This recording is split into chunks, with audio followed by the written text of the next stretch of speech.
Hey, what's up guys, so Emanon here, and welcome to another video. So last night, I actually held a live stream on twitch.tv, which you can find the link to in the description below, where we hosted the 10,000 subscriber giveaway tournament that was free to enter, and the winner is going to receive a box of Burst of Destiny with prizing down to the top 8 competitors, and this was a super fun experience to be able to host this tournament. I had a lot of fun casting and commentating the rounds, and I would like to thank each and every one of you for making this experience possible, whether you played in the tournament itself, if you were a viewer on the Twitch stream, or as well as my judge staff and my admins for making this whole thing run as smoothly as possible. I would say that overall it was a very big success, apart from a couple of hiccups thanks to Challenge, being fantastic as a software. But yeah, it was a lot of fun, and I do want to do more of these in the future. So feel free to go ahead and subscribe. I do want to do more giveaway tournaments like this one. And yeah, it was, again, a great ton of fun. So on screen for you guys right now, you can see the overall deck breakdown, which I don't think anything here is super surprising. And right here is going to be the top 16 breakdown with a few very interesting decks that we'll be able to hopefully cover in some of these top cut matches. So if you are interested in any of these decks, definitely let me know in the comments below. I can't reveal everything necessarily because I know some of the players did want to keep their lists concealed since they use a specific event for testing for other events, even though like Pasadena got canceled. But still people want to play in other tournaments, which is totally understandable. But if you want to see anything in particular, please leave a comment down below, and I would do my best to get those deck lists to you. And also, again, I am going to be doing a lot more live streams over on my Twitch, so please feel free to go ahead and follow me over there if you want to see more of those. I've already streamed a couple of times this past week, and I plan on doing that a lot more moving forward. So hopefully I'll be able to see you guys there. But that's going to be it for this intro, and let's go and cut to the matches without any further ado. Welcome to the top 16 feature match. In the blue corner, we have Femboy Fatal, aka Mambo Yu-Gi-Oh!, who is on a very interesting deck for this top 16. They're actually playing the Utopia Onomat deck, and this deck received quite a bit of support in the Brothers of Legend set. So I'm curious to see what it does, because I'm not gonna lie, I haven't read many of those cards. So it might be an ASMR reading stream for a bit. And then over in the right corner, we have Lyrilusc Tri-Brigade. It's just Lyrilusc Tri-Brigade. And so that is going to be pretty standard. So we saw a Warbler into Wagtail opening, searching Bird Call off the Wagtail. The recital is going to be Ash Blossomed here. But provided that the hand from Geetster is pretty strong, it shouldn't matter. Depends if they really just need one more bird to be able to keep going here. So they're going to access the Sapphire Swallow, and if they have either Nerval or Cobalt Sparrow, then this is full combo. Even if they have like a Barrel Canary, it's fine, or like another Warbler. And they have the Nerval, so this is in fact full combo. So Mambo is going to have another hand trap in order to combat this effectively. They're going to go into a second copy of Recital Starling right here and detach the Sapphire. And that is going to go ahead and grab a search. Also, if you're in the Twitch chat, please say hello to YouTube, because Top Cut is going to be going on YouTube here. So say hello to the YouTube comment section. Cobalt Sparrow is going to go and be searched off the second copy of Recital, and then they're going to overlay for Utopic Future, and then trigger the Nerval along the way, because again, you do not want to detach Nerval off the second Recital, as that does play into DD Crow. Karis is going to be the pickup here. And then going to go ahead and overlay into Utopic Draco feature. Then they're going to follow up with a normal summon of the Tri-Brigade kit. They're going to activate the effect, banishing 2 from the graveyard. As we saw in previous feature matches, this player is not going for the Oath combo, at least in game number 1. So they're instead just going to go for Farid, and then Farid is going to summon out the Cobalt Spirit that they searched earlier, and this can grab Barrel Canary if they don't already have it, and they can go into an easy Simorgh play. If they have another Tri-Beast in hand, they could also go for Karis to pitch and end on DDL, and Mambo has seen enough. So that is going to be game number 1, going to Tri-Brigade Lyrilusc. I think in that kind of hand, it's very hard to actually time your Ash Blossom effectively, because they're already pretty far ahead when they open Warbler plus Wagtail.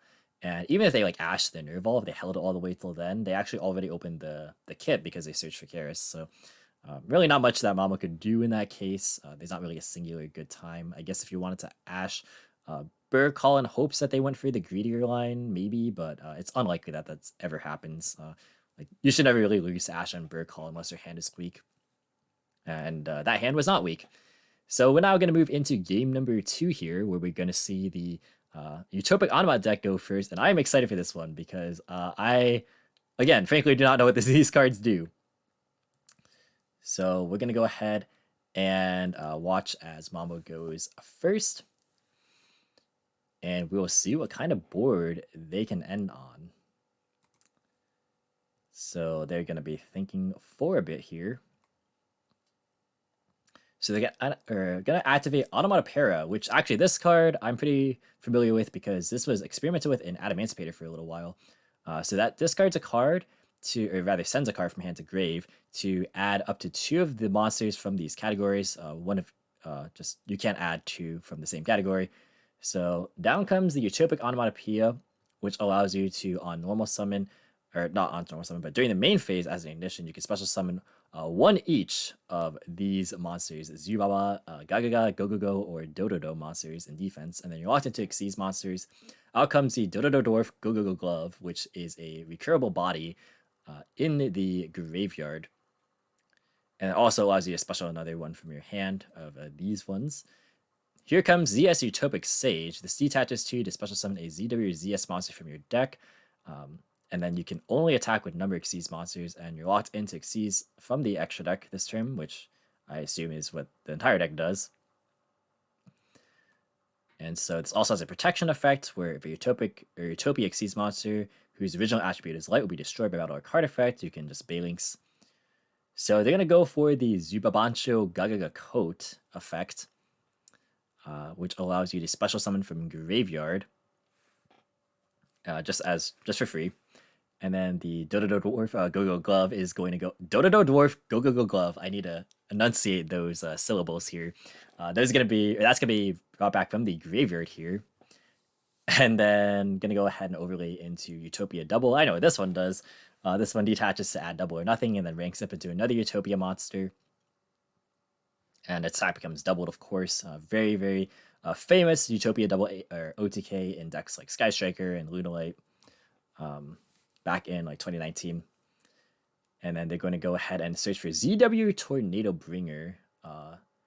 And I believe one of these gives them an effect. Yeah, the Armed Sage allows them to rota for a ZW monster on Xyz summoned if it was used for Utopia monster.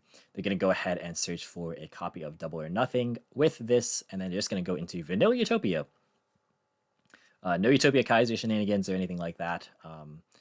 So they're just simply going to proceed with, I would imagine, just more rank 4 plays. And then they're going to go and rank up into Utopia Prime. They're going to activate Hyper Rank Up Magic Utopia Force. This one targets a rank 9 or lower Utopia monster you control. Special summon a rank 10 or higher Utopia or Utopic Xyz monster from your extra deck by using that as material, and then you transfer all of them. It's treated as an Xyz summon. If an Xyz monster is special summoned by the effect of a rank 10 or higher Utopia or Utopic Xyz monster, while this is in your graveyard, you can target one of those monsters and attach it or this card to it as material. So basically, this is a big rank up spell. Going for Utopia Dragonar. This card's artwork is sick. But let's see, you can attach 2, special summon 1 from your extra deck, a number monster that's between 1 and 100 in its name. The turn you activate this effect, other monsters you control can't attack directly. Also, you can't special summon your Xyz locked. When your opponent's monster declares an attack, you can change the attack of the opponent's monster to 0. And then they're gonna go for the Utopia or Ultimate Leo Utopia Ray. After using the effect of the Dragonar, I believe there. And then they're gonna go for okay, so this is always treated as C39. Got it. Okay, I was wondering, like, wait, this is not a number monster, but it is. So this attaches material, and now this is using the effect. So this can equip a ZW monster from your deck. And then that also can't be negated. They're going to go for Astrotopia. This is a free summon if Xyz monster is on the field. And then they're going to go and use the other effect to add a Xyz Onomat, Zexo, or number spell or trap from deck to hand. And then they're going to add Numbers Protection.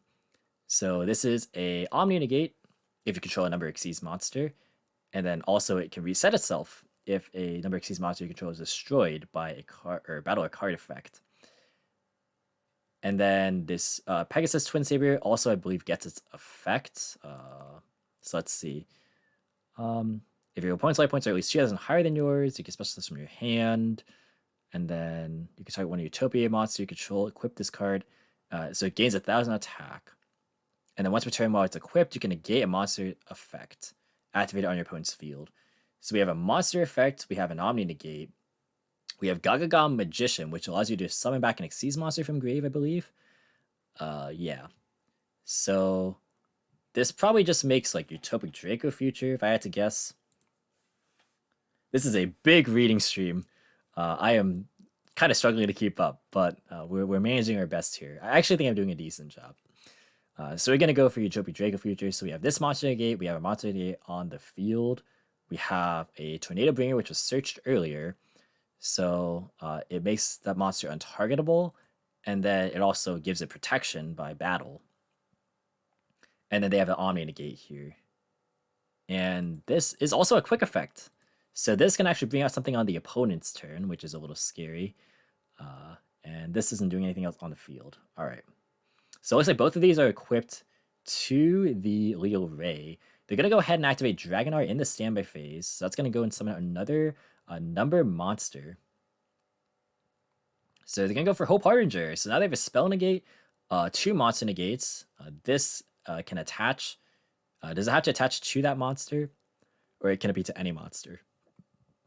To that monster. Okay, perfect. So, all right. So we have a spell negate. We have 2 monster negates, one of which is only on the field, but that's okay. And we have an Omni negate. This thing is not targetable. And then we have a lot of protection effects, like a lot of protection effects. Like this can't be destroyed by battle with card effects. This thing can't be targeted. It has like battle protection. There's a Balinx effect that I literally read earlier and I can't locate it right now. But it's in there somewhere. And yeah, there's an Omni as well.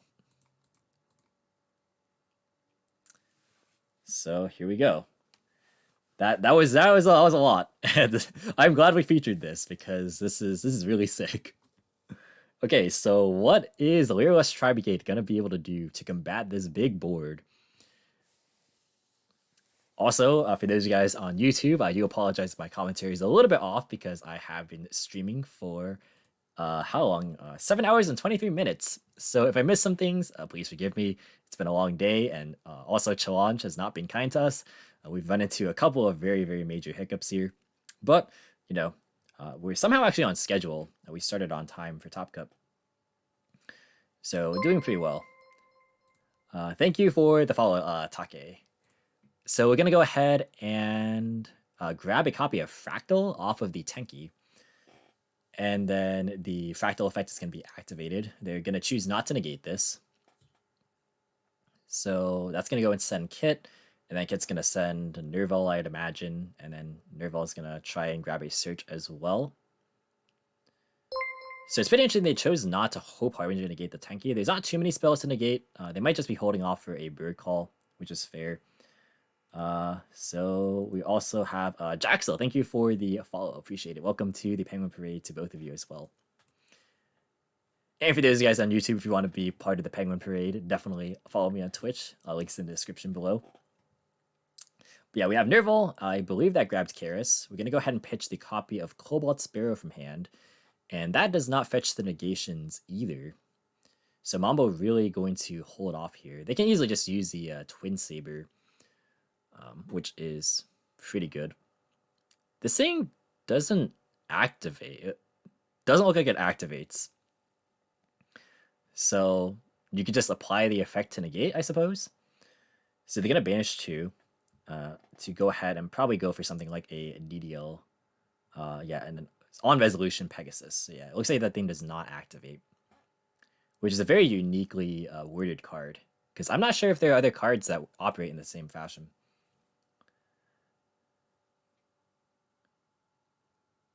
Yeah, it's like the Abyss Equips, actually. That's a good comparison to the Mermail Abyss Equips. So yeah, he feels pretty safe here. He doesn't have to really fear anything. So let's see. We're going to go ahead and activate the Burial Canary next. That's going to go ahead and target Cobalt Sparrow. If this were to leave the graveyard somehow, Burial Canary will not summon itself. That is important to know. And so, Mambo can respond with like Draco Future or the counter trap, but choosing to actually let this resolve, which is pretty interesting. So now Cobalt Sparrow is going to activate.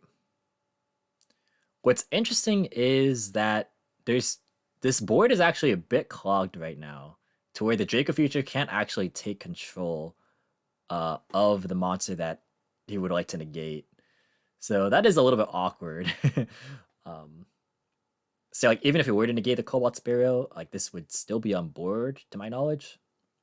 Unless if there's a ruling where they would go to grave instead, which could be possible, but I don't think so. I think it just can't change control, so it just stays.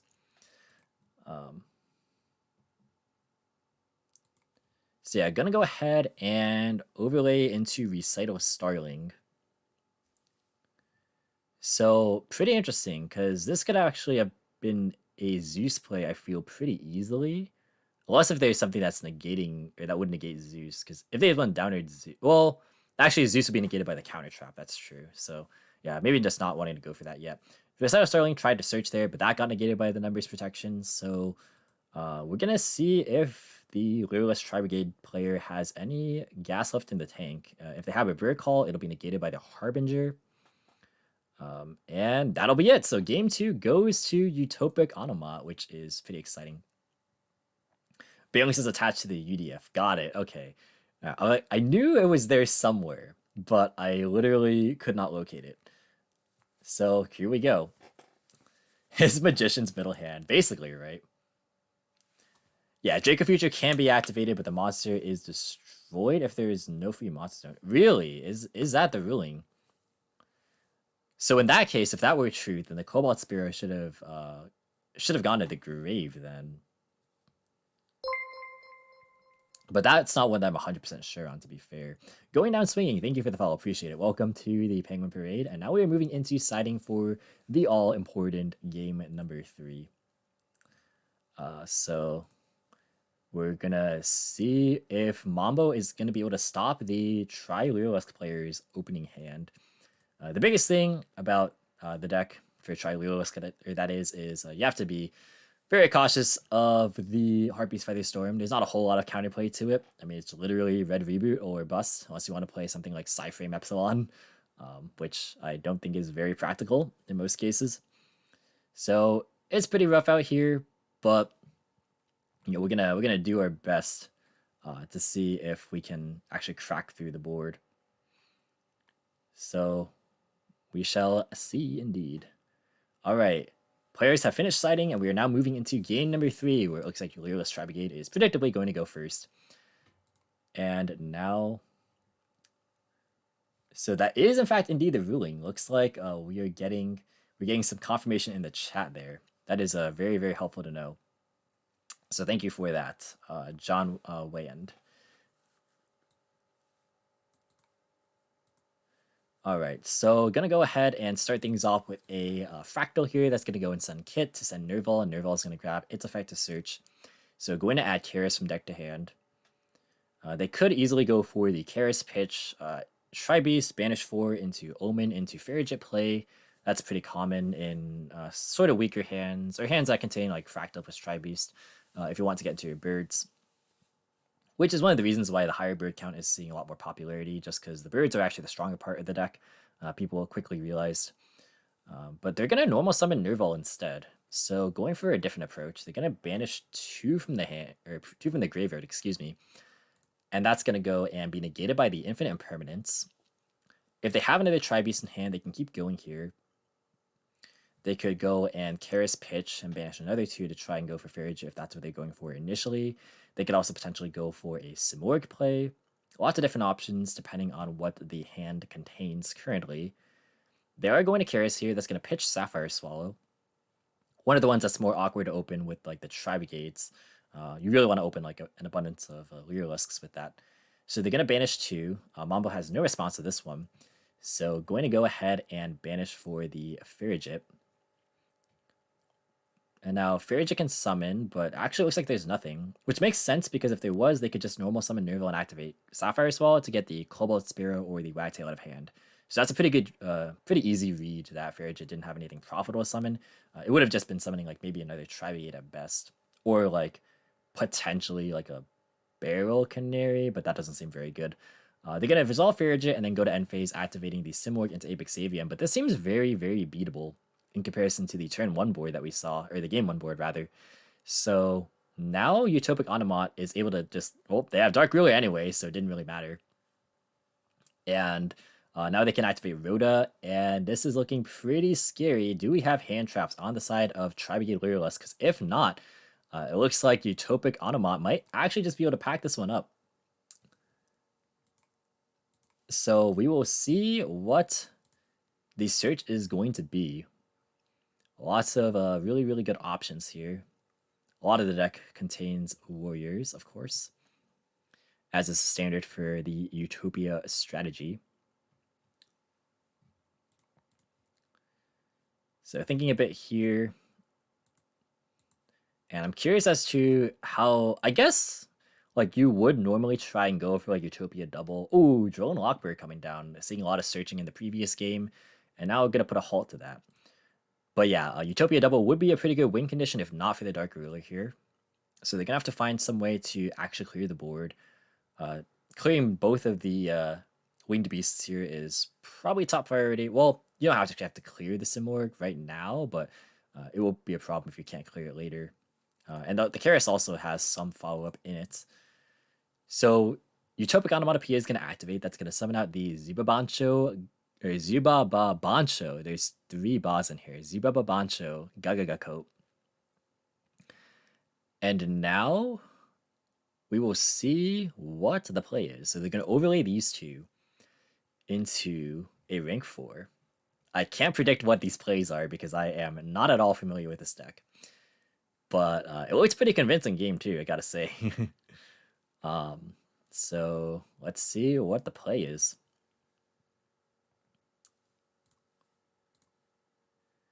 Thinking quite heavily here. I mean, to be fair, there is a lot of time left on the clock, about 19 minutes. They're gonna go just into Utopia, straight up just into Utopia. And then they're gonna go into Utopia Prime, so they might have the spell that ranks up. Nope, they're just going to go into the battle phase. So they might, in fact, go for the Zeus strategy.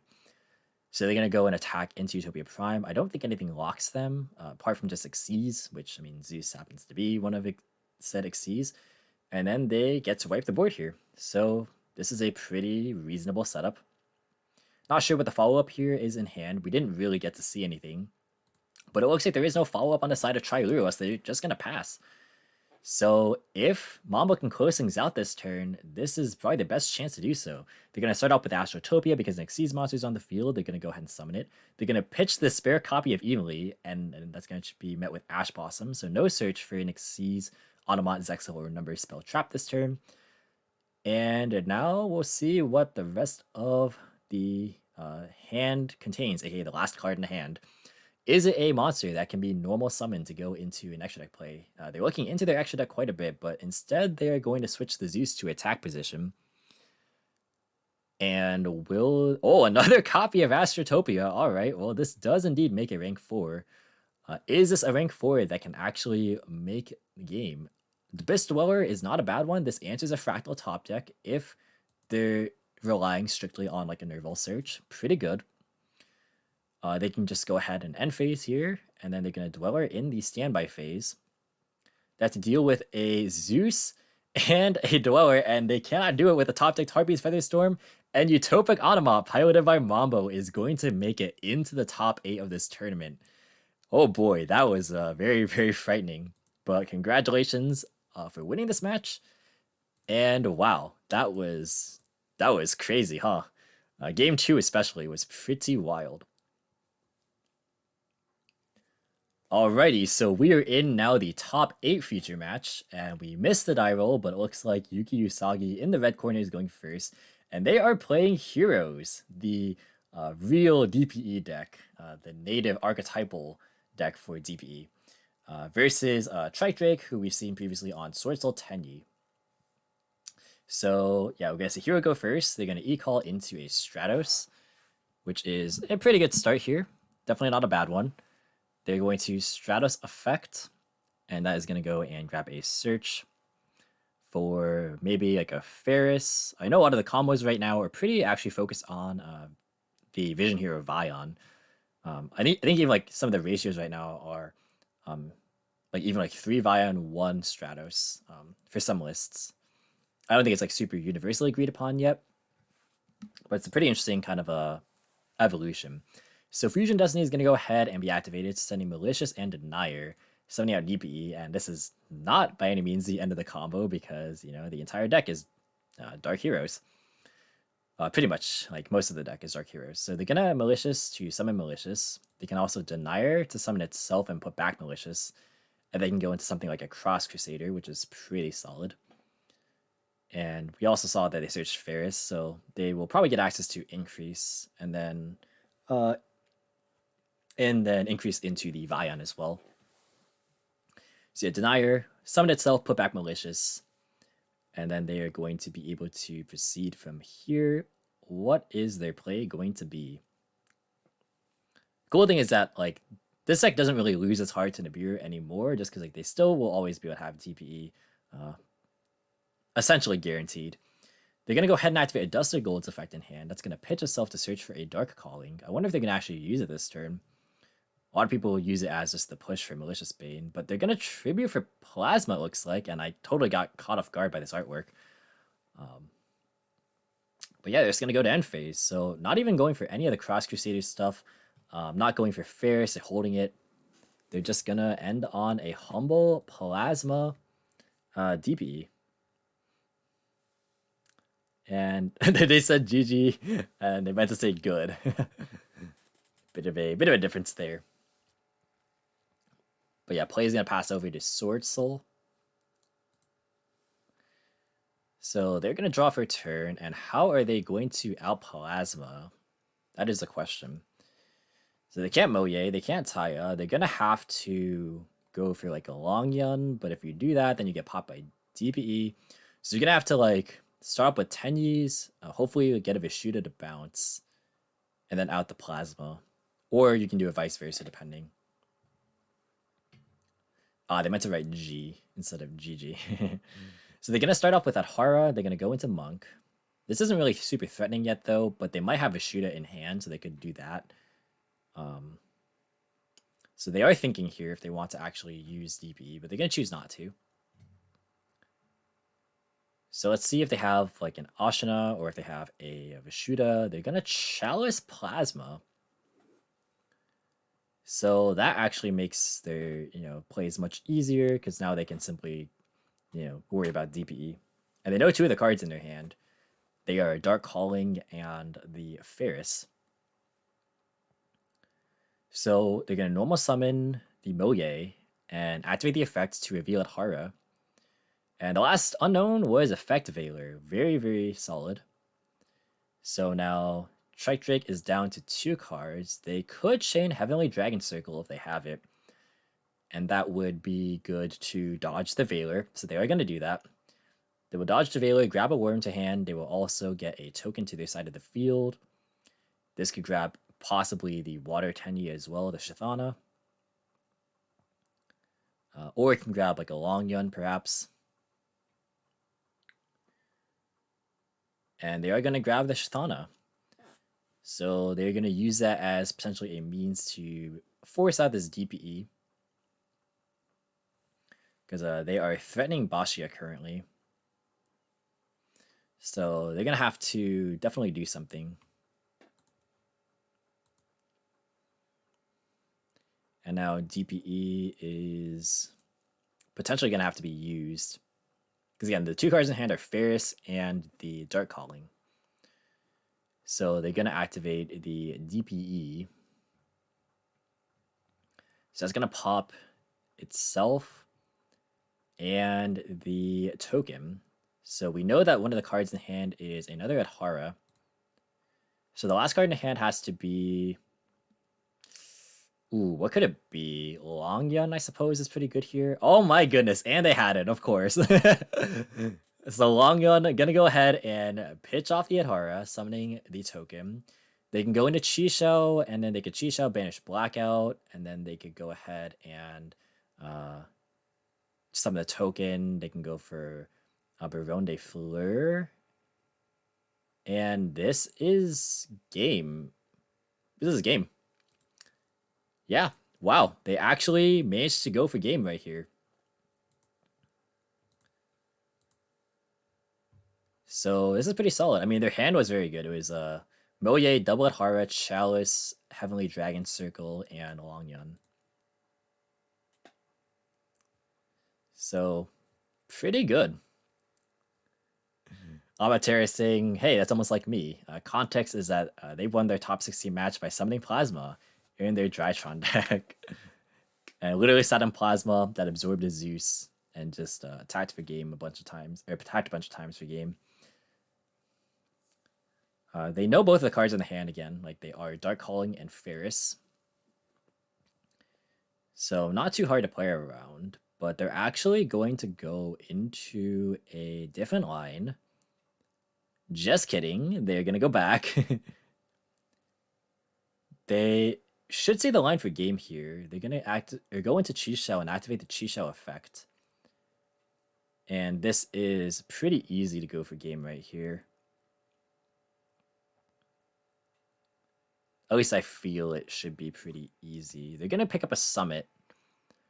I have to make sure that this, well, even an added protection effect would be negated by the Chalice. So they're going to Summit here to bring back the Adhara. So they can Synchro 7 into a Yazi, it looks like. And then they're going to go ahead and grab the Longyun Burn. And then they can Yazi to go and destroy the Plasma. And then they can summon from deck a copy of like a Taya maybe.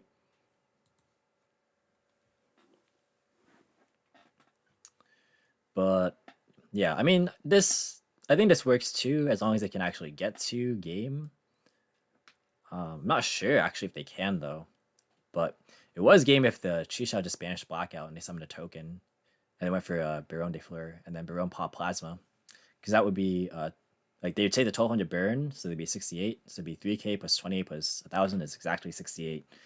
So that is exact game if they had gone for that play. But instead, we might see the hero player be able to mount a little bit of a comeback, because we know that they can go for Malicious Bane. And they have DPE coming back, right? Yeah. Oh, yeah, they have Jacob Berserker. Okay, so this is also game. All right. So fair enough, right? I forgot that this was 3000 attack as well. Yep, so this works. Multiple lines to go for game. So yeah, as long as they close it out, that's all that matters. And now that is going to be the end of game 1. So Swordsoul actually being able to break through that board and go for the OTK very, very swiftly. The hero player opened pretty well. I think they were trying to conserve resources there, because they could have kept going for sure. They didn't commit their Ferris at all the entire time. So they could have ended on maybe a bit more, but they just wanted to end on the Plasma plus DB, which generally is pretty good. But you know, when your opponent has the Chalice, that is also a pretty solid answer. They also had the Heavenly Circle for Valor. Just a lot of really good responses. So now we are going to move on into game number 2, where we will see the hero player try to go first again, and we'll see if they can make things happen. So they're going to go and draw their cards, and hero is going to start things off. So they're going to activate Future Destiny. So, I mean, that's always a very good start. They're going to send to the graveyard Malicious and Denier again, maybe? Yep. And then they're going to go for DPE. Now let's see if they commit to the board a little bit more than they did last time, or if they're going to go for a similar end board to game 1. They're going to Malicious, banish itself from the graveyard to go and summon another copy of Malicious. And then from here, they are going to go ahead and activate the effect of the Denier in graveyard. That's going to summon itself. They're going to Denier effect to put back the Malicious here. And then they are going to link off into a copy of the extra hero Cross Crusader. They're going to go ahead and Cross Crusader effect, bring back the Malicious, and then they are going to potentially just tribute away the Malicious to grab a search. So they are doing the Cross Crusader line that I thought they might have gone for last game. But they're doing it here.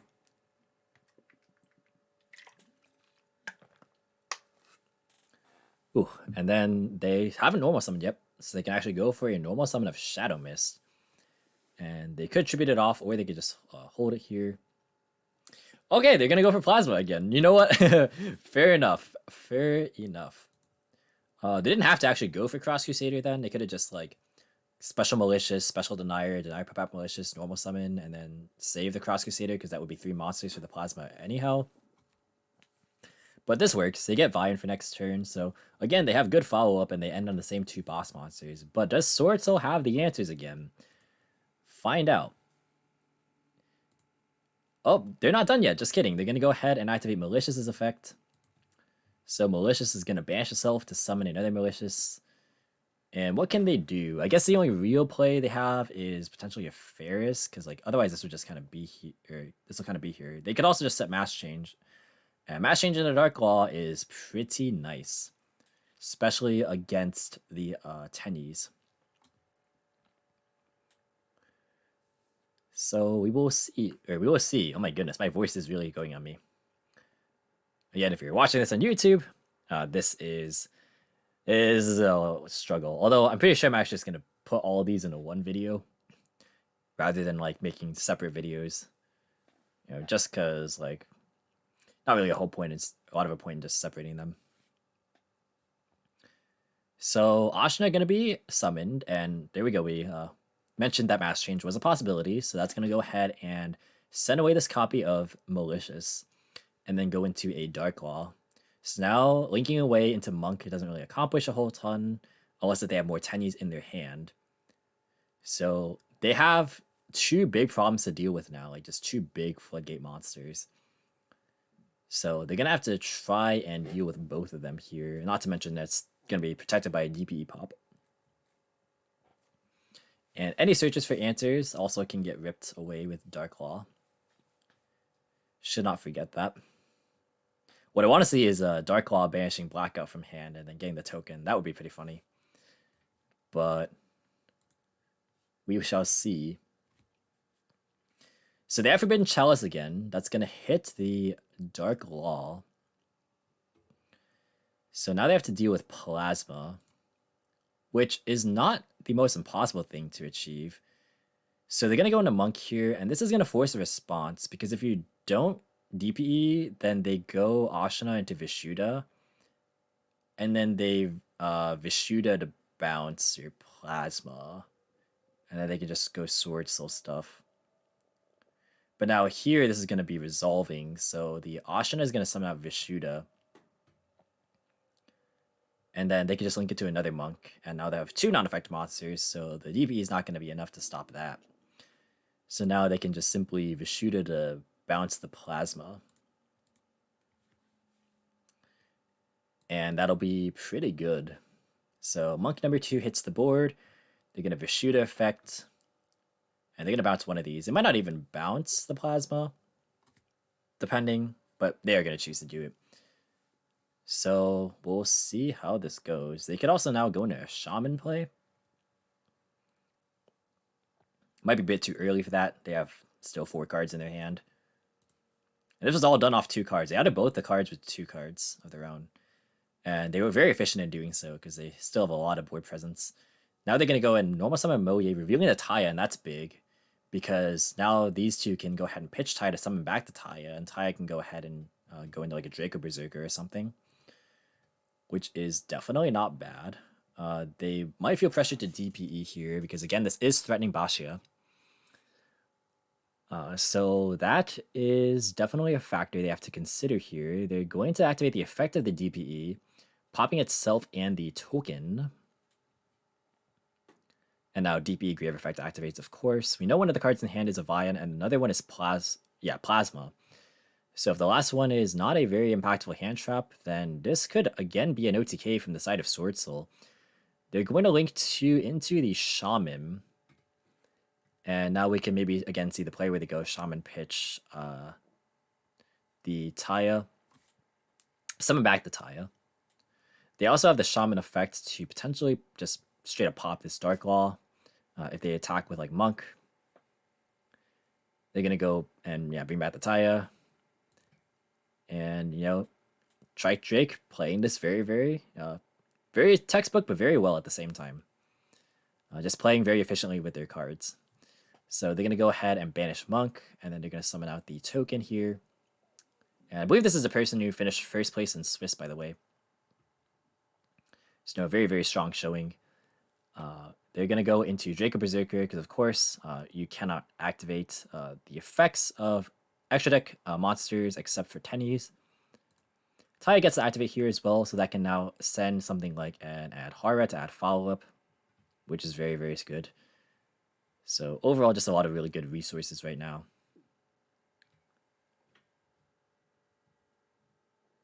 And so they're thinking on how they want to do this. This does not look like it's going to be game. So that's good for the hero player because they have DBE coming back. And they have, of course, the Vian. So they're just going to have to answer the Draco Berserker pretty much. Plus whatever hand traps there might be. Now these two are still unknown. Ooh, they're going to go for Shathana. That's a pretty interesting one. So this is one that is not going to get back one of their own resources, but is going to trade with an opponent's.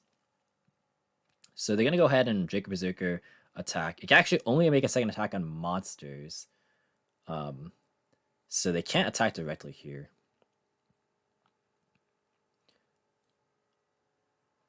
Yeah, so they misplayed slightly. They should have just attacked with a Monk and then used a Shaman effect to destroy it. And that way they would have gotten in 5,600 damage. So missing out on some damage here. But play passes back to the hero player. They're going to go ahead and bring back the DPE.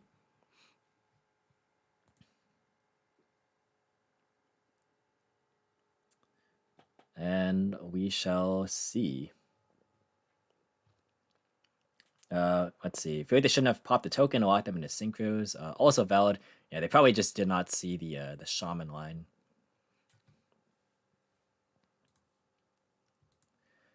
But we'll see if the hero player can actually come back from this. They have a lot of resources available.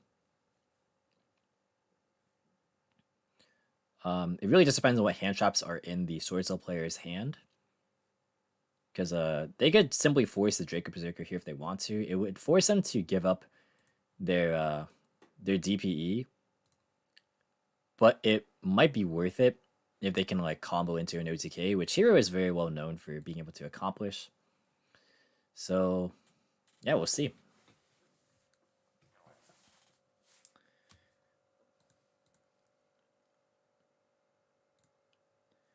All right, what's the play here? This is a big thinker. So they're gonna normal summon out Vision Hero Vion. They're going to activate the effect. Will they chain Draco Berserker to banish the Vion? If they do, that means that there won't be a Vion on field to get polymerization just yet. But also, this could send like a Shadow Mist to add Ferris or something. This could also send... what else would they realistically send here? I'm not sure. Yeah, they are going to send the Shadow Mist, so they are going to grab a search for a hero monster. And this is going to accrue a copy of Liquid Soldier. That's a pretty strong one. So if Vion is able to grab polymerization, this can turn into a draw 2 pitch 1. Heinz Ketchum, thank you. Heinz Ketchum, thank you for the follow. Appreciate it. Welcome to the Penguin Parade. They're going to go ahead and activate Vion's effect, banishing this copy of Shadow Mist to grab a search for polymerization.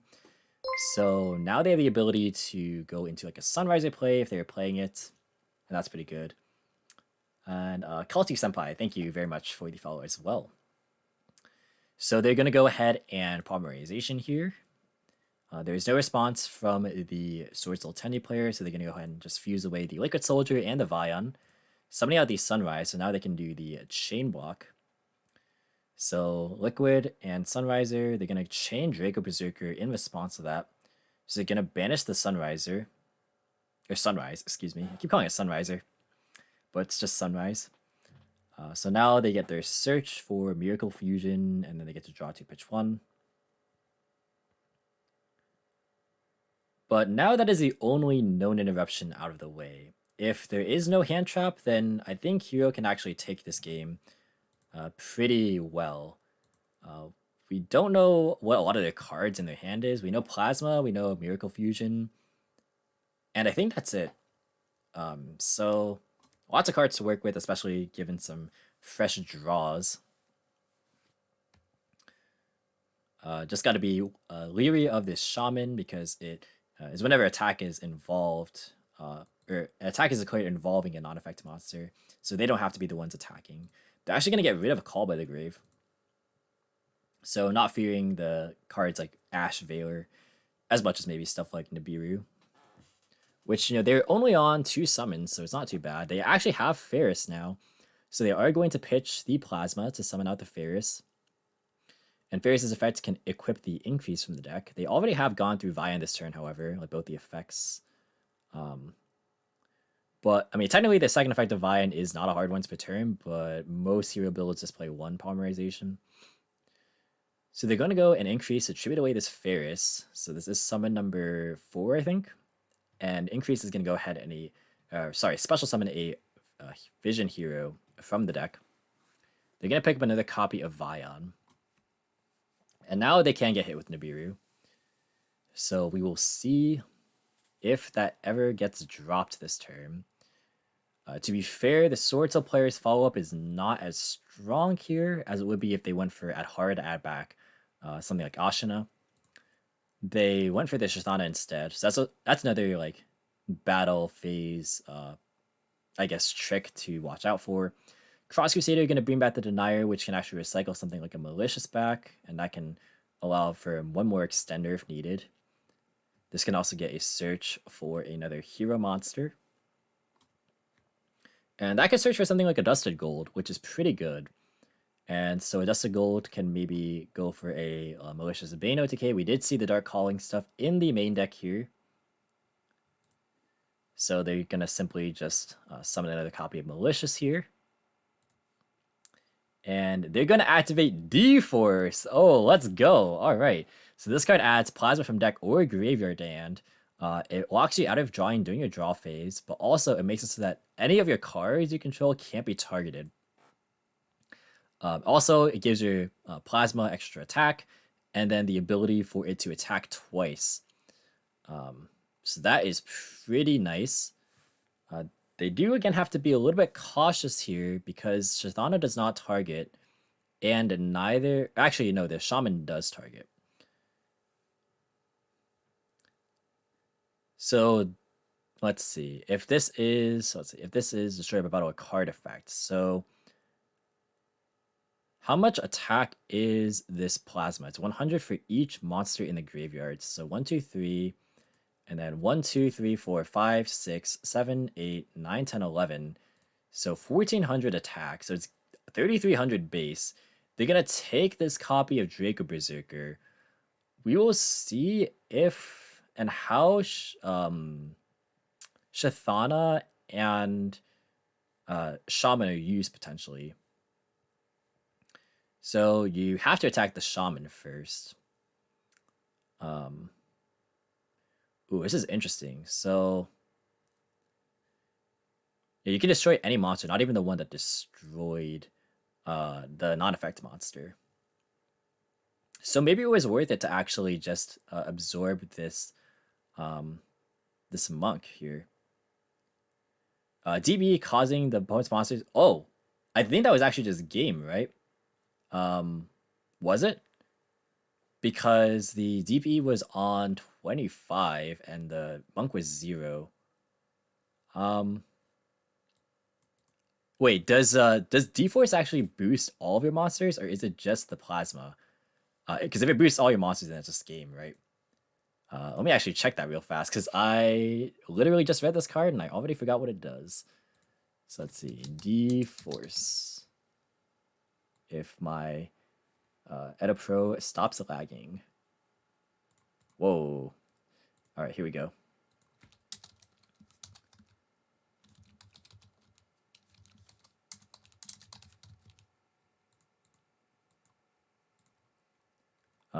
Why is it not loading here? Okay, D-Force. So Plasma gains 100 attack for each monster in the graveyards. So was that actually a game there? Oh, let's it attack twice. That's the part I was missing. Got it. All right. There we go. All right. I knew I was missing something there. So thank you, chat, for pointing that one out. So yeah, we got a big old Plasma. Plasma might have even been the one to attack twice there. I just missed it. I thought it was a DBE that attacked, but yeah, definitely not. Because then you just play into the you just play into Shothana for no reason. So game 3. So here we go. We have Swordsoul Tenyi probably going to go first. And we'll see if Hero has enough means of either stopping them or breaking their board.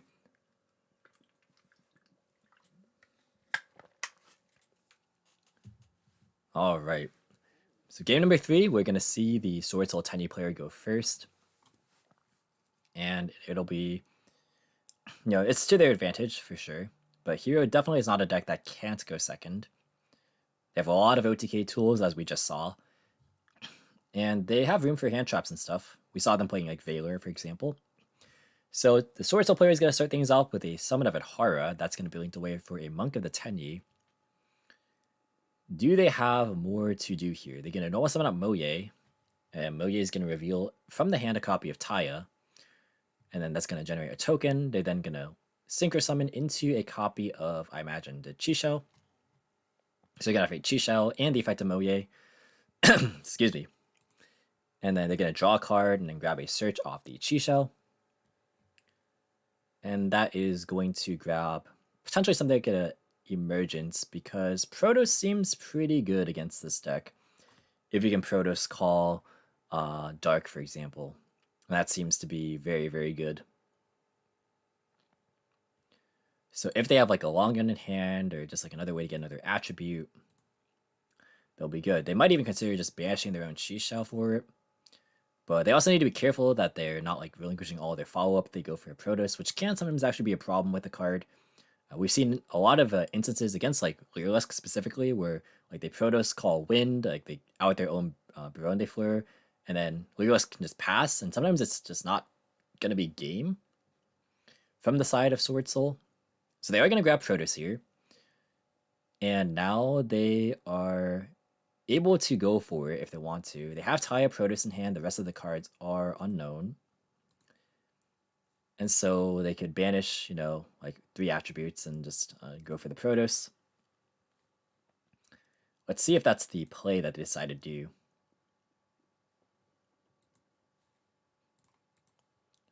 So it looks like it is. So they're going to banish the Chi-Shell, banish the Moye, and banish the Monk, I imagine. No, they're going to banish Adhara instead. All right. So they're going to go ahead and summon Protos. Oh, but this is indeed the 5th summon because they went, no, this is actually the 6th summon because they went, Adhara 1, Monk 2, Moye 3, Token 4, Chi-Shell 5, Protos 6. This is summon number 6. Nibiru are going to be coming down. And, they actually could have potentially prevented this. Oh, do they have a response? Let's see. Because they also could have just elected not to summon Adhara if they want to just go Moye token, Grandmaster, and then the Protos. So that would be 4 summons if they really wanted to not release the Nibiru there. But let's see. They could Heavenly Dragon Circle if they wanted to in response to this Nibiru. Which they are, yeah. Like, that's pretty much the only logical response. Unless they're playing like something like Crossout, but I don't imagine that's the case. They're going to go ahead and add a copy of Long Yun. So now the board's going to get attributed. And they are going to put the token in a attack position. So we know that they have a Taya in hand, so this Long Yun is alive. They can go for a Baronne de Fleur, which is not too bad.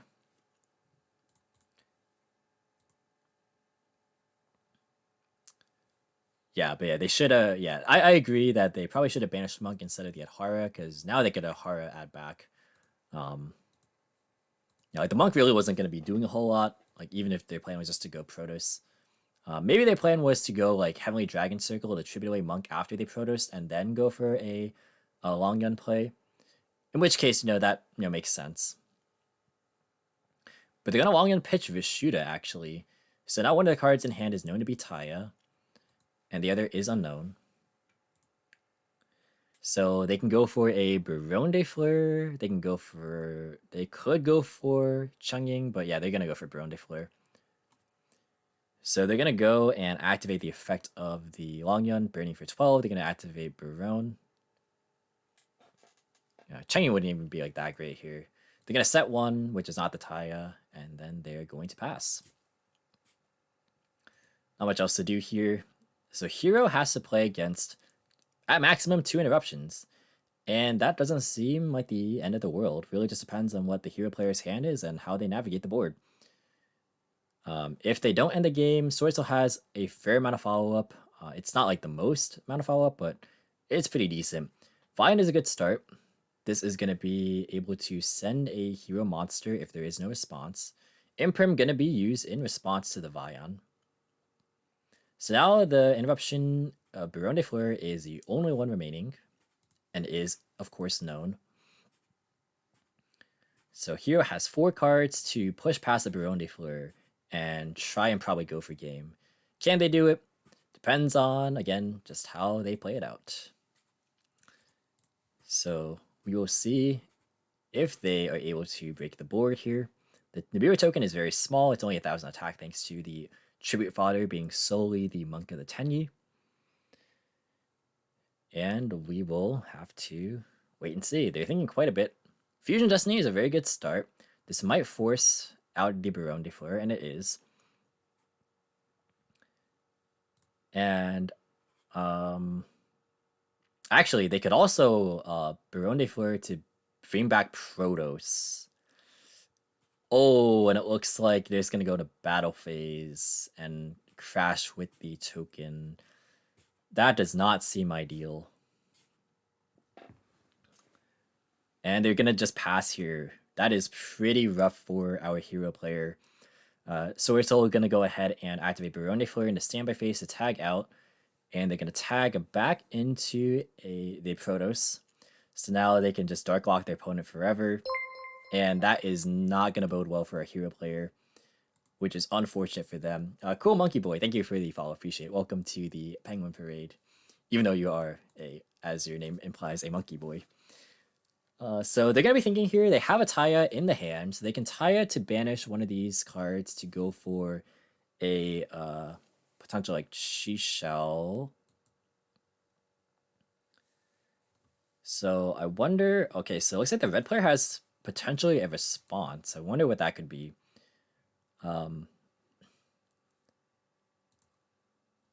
So they actually can reborn Protoss because it just must first be special summoned. Oh, right, they can't because they'll level. Right, I am bad at the game. See, I forgot. Protoss is level 11, so they can't tag it into it. Good catch. So yeah, they're gonna bring out the Long Gun instead. So that makes a big difference because now they can't just Protoss lock forever. Imagine if you could. That would be crazy. I actually totally forgot this thing is level 11. But yeah, they're going to go ahead and now Taya to banish from the graveyard. And they can go for a wide variety of plays here. This is actually potentially better because if they have... Oh, this is actually game, I think. Oh, no. Is it? Let me think about this. Yeah, it actually is game. So they could Heavenly Circle to banish and search a copy of Ashina, and then they could go into Chi Shell to banish Blackout. They can Blackout summon token, and then they can go for well, before they go for like a synchro there, they can like Ashina to summon, and then they can go for a synchro play, and that's game. So yeah, that should be game if there's no responses. Now the question is, are there responses? Because I don't think we know any card in the hero player's hand at the moment. So it could be risky. They're gonna activate the effect of Chi Shell, and they decline to use the effect of Taya. I mean, that could also just be another way besides Heavenly Circle to go and get more Tenyi access. So not using Taya here, they're just using Chi Shell. So they're gonna banish Blackout, and Blackout's gonna grab the token. So Nibiru gonna be dropped here, however, as that is the 5th summon. It was Long Gun 1, Taya 2, token 3, Chi Shell 4, token 5. Do they have a response to this? It is indeed the 5th summon. Yeah, so they can still play after this.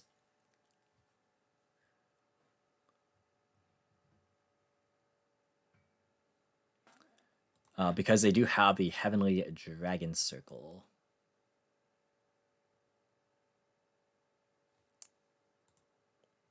Oh, and actually there are only 3 minutes left on the clock.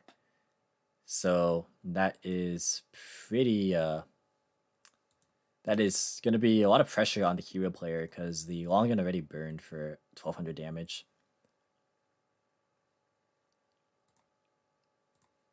Yeah, they could have also searched for the Reborn spell. That was a very valid search target for Chi Shao. Lots of different plays to approach this. They're going to go ahead and Heavenly Dragon Circle. That's going to add a Tenyi to their hand. They can go for the... depends, because, yeah, they did not Taya.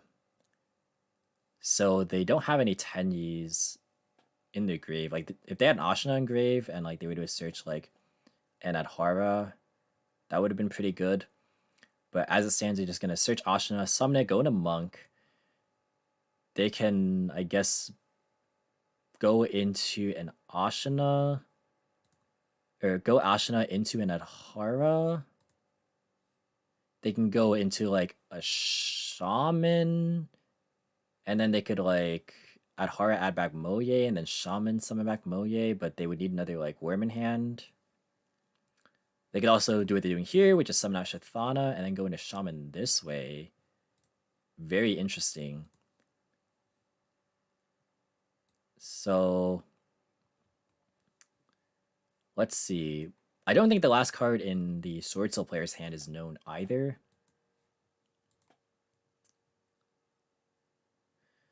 Yeah. Oh yes, Shaman can res Protoss. That's the one. I knew one of these monsters could resurrect Protoss, and I just forgot which one. I just mixed up the two.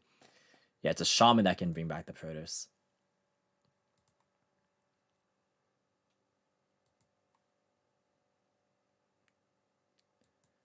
So yeah, they're gonna go ahead and activate the effect of Shaman.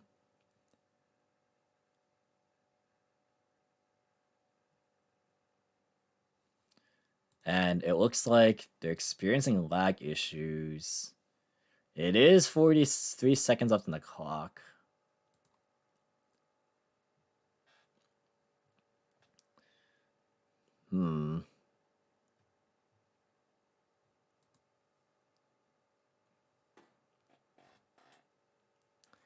These are some of the joys of playing on Dueling Book. Hence why we were all kind of waiting for Master Duel.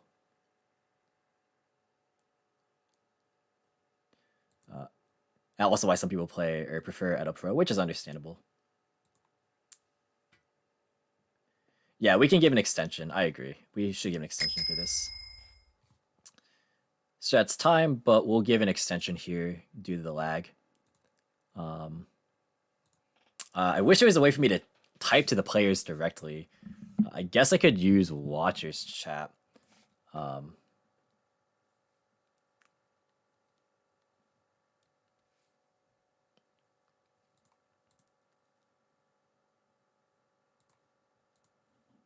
Wait, so it looks like they're experiencing... Hang on. So I don't see the Protoss on the field either. So they pitched Emergence. What is happening? We're gonna definitely give an extension here for sure.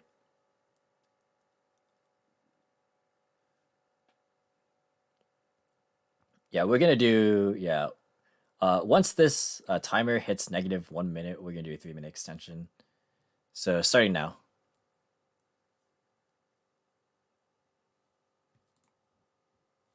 Boy, the joys of dueling book, huh? The joys of DB.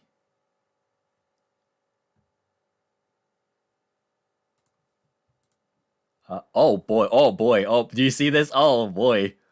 What is happening here? Looks like the shooter randomly got banished too. Okay, yeah, that was a lot of lag. That was a ton of lag. A lot of you guys just saw that. That was definitely lag. Alright. So alright, I think we're good now. We see it. They called Dark with Protos.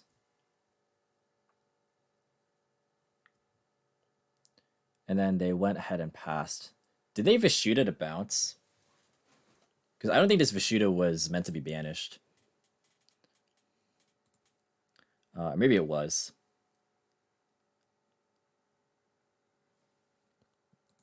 Can somebody clip it? Yeah, somebody should clip that. Because that was a lot of just like wee woo wee woo. Alan, thank you for the follow. Appreciate it. Welcome to the Penguin Parade.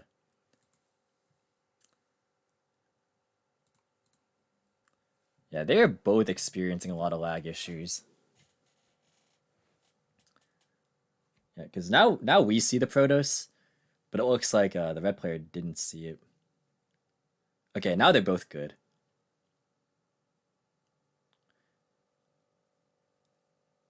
Did they Vishuda bounce? I think they did, because Vishuda is banished now.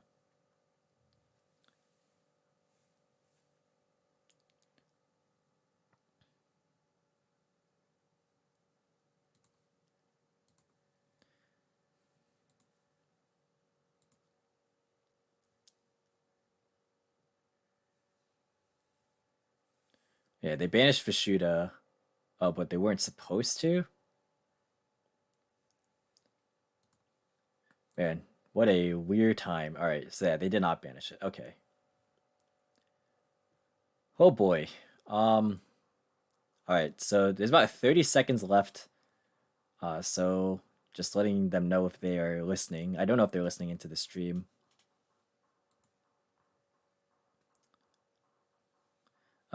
Did you guys ping them, by the way? Judges / admins, did you guys like ping the players that they got an extension? Like, do they know they have an extension?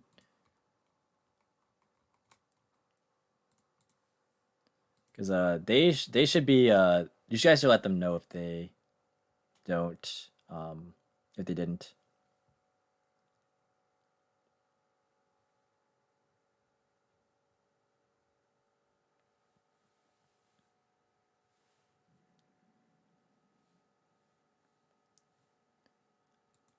Yeah, Destroyer or Pengu Soldier. Can one of you guys let the players know? Alright, looks like they just did. Alright.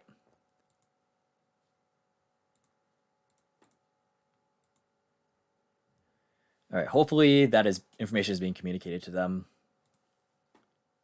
Because that was a lot of lag on the screen right there.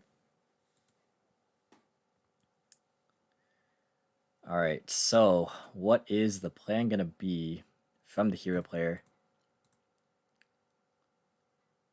Yeah. I think you should ping them on Discord rather than use the Watchers chat, because they might not be looking at the Watchers chat. So yeah, we're waiting and seeing what happens. The Stratos got the Honest Neos there, so I mean, they just go into battle phase and they just attack into this Shaman, they win. Okay, so you guys did ping them. Which channel did you ping them in?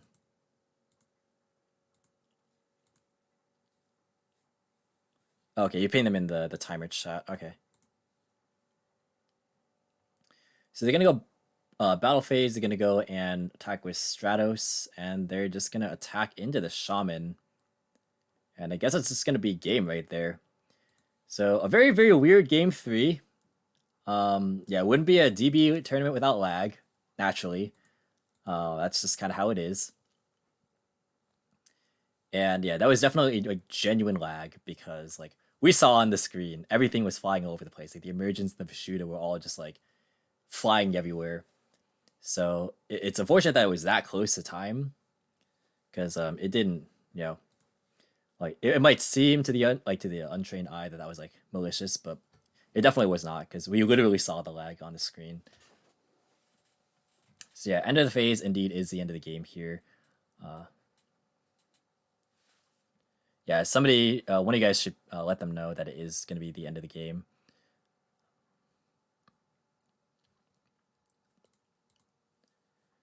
So that is it. So it looks like Hero actually taking this one down 2-1 over Swordsoul in a very, very weird fashion for sure.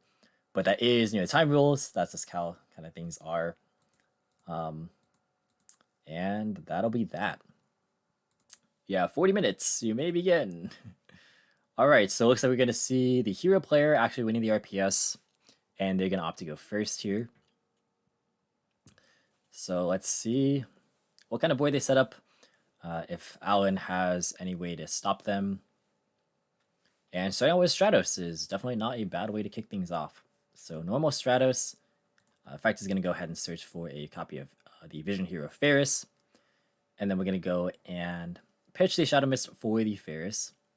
This triggers both the Ferris and the Shadow Mist. And then we're going to go ahead and equip Increase and then grab a search for a hero monster. It really just depends on what is in the hand as far as what the searches could be. Gonna grab a copy of Liquid Soldier, definitely pretty good. They're gonna activate the effect of Increase, tributing away the Stratos. And now they are going to grab the Increase's effect to summon a copy of Vision Hero Vian from the deck. And now Vian is able to activate as well. It could send something like a Malicious and then search for Polymerization, which combos with the Liquid Soldier that was added to the hand. So off to a pretty flying start for the hero player. They're going to go and banish the Shadow Mist to search for a Polymerization. And they also have Cross Crusader plays. They have lots of options here. They also can potentially flex into a DPE, actually, if they want to go that route. They're going to go ahead and fuse with the Increase in the Liquid Soldier to go for Sunrise. And then they'll activate Liquid and Sunrise. So they're going to search for Miracle Fusion and then draw to pitch 1. And so lots of resources for them. They're going to go ahead and draw those 2. And they're thinking pretty hard on what they want to pitch here. So they're going to pitch a Hero Lives. Definitely not a bad one.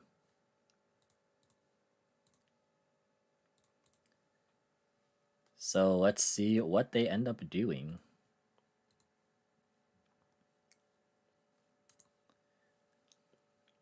It's a pretty free pitch just because, obviously they're not going to use it, so might as well. So they're going to go ahead and link away into a Cross Crusader. Cross Crusader's effect can now bring back a monster from the graveyard. They're going to go and bring back the Malicious. They're going to tribute it to go and search for another hero. And here they're going to pick up a copy of Plasma. So did they draw Fusion Destiny again? Or are they just going to be ending on simply a Plasma setup? So they're going to banish Malicious to summon Malicious. And let's see what they have. They're going to go ahead and tribute everything away from Plasma.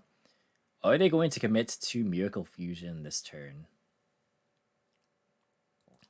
They're going to proceed to try and go to end phase. Alan's going to activate the Nibiru. They're going to chain Crossout Designator to go ahead and declare Nibiru.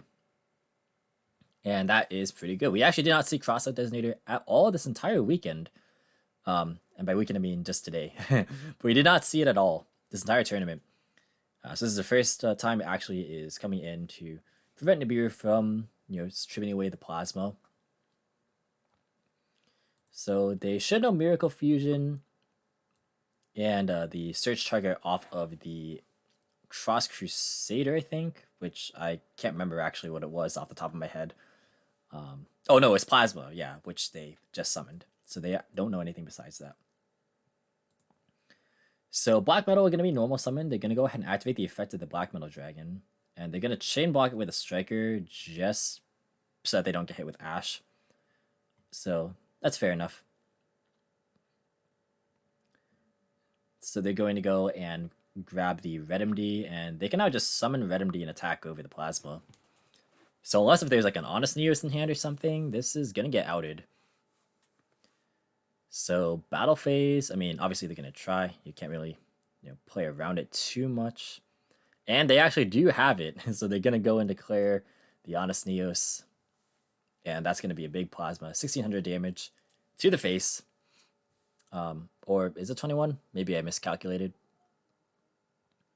But this is on 44. I think it's supposed to be just 16. But regardless, Plasma stays on the field, and that's the more important thing.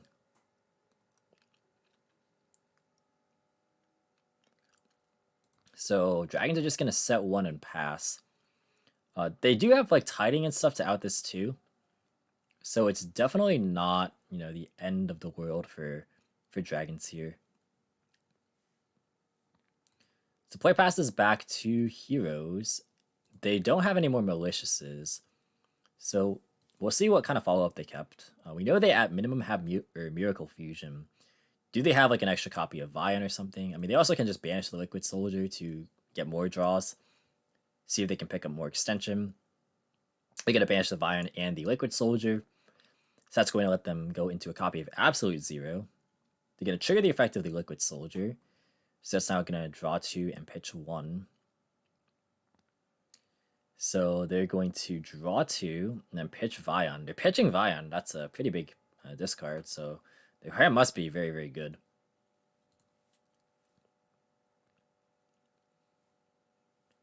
So they're going to be thinking they're up there. That's why they have the third Vion in their hand. Fair enough. Vion effect, they're going to chain Gamma. So, ooh, is there a response from the hero player? Are they going to Ash this? Could be worth it if they're trying to go for a game. They do currently on field have 5,400 damage. They need 1,000 more. They are going to Ash the Gamma. So this is going to allow the Vion to send probably just another Shadow Mist. Oh, just kidding. They're going to send a Dusted Gold. Interesting. Because they have Dark Calling in hand already. I see. So Dark Calling is going to go ahead and banish the Dusted Gold and the Sunrise from the graveyard. And that's going to go and summon Malicious Bane. They're going to go to battle phase. This is only 3 summons. And that is game number 1 going to hero. So Plasma Pass actually was enough to get there. Miracle Fusion follow-up is pretty good, especially when you have Vion to back it up. And then able to just capitalize because hero has no problem doing a ton of damage. And that is going to be it. So game 1 goes to heroes. So we'll see if dragons are going to be able to mount a comeback right here. They have the ability to go for a lot of bouncing effects, which is good against a deck like heroes. So we'll see what kind of board they can set up and what their hand traps they have. And if that is going to be enough to claw their way back into the match.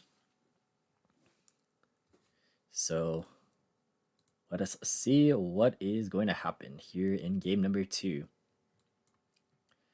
And we just crossed the 9-hour mark on stream. That is 9 hours of Yu-Gi-Oh! For today, everybody.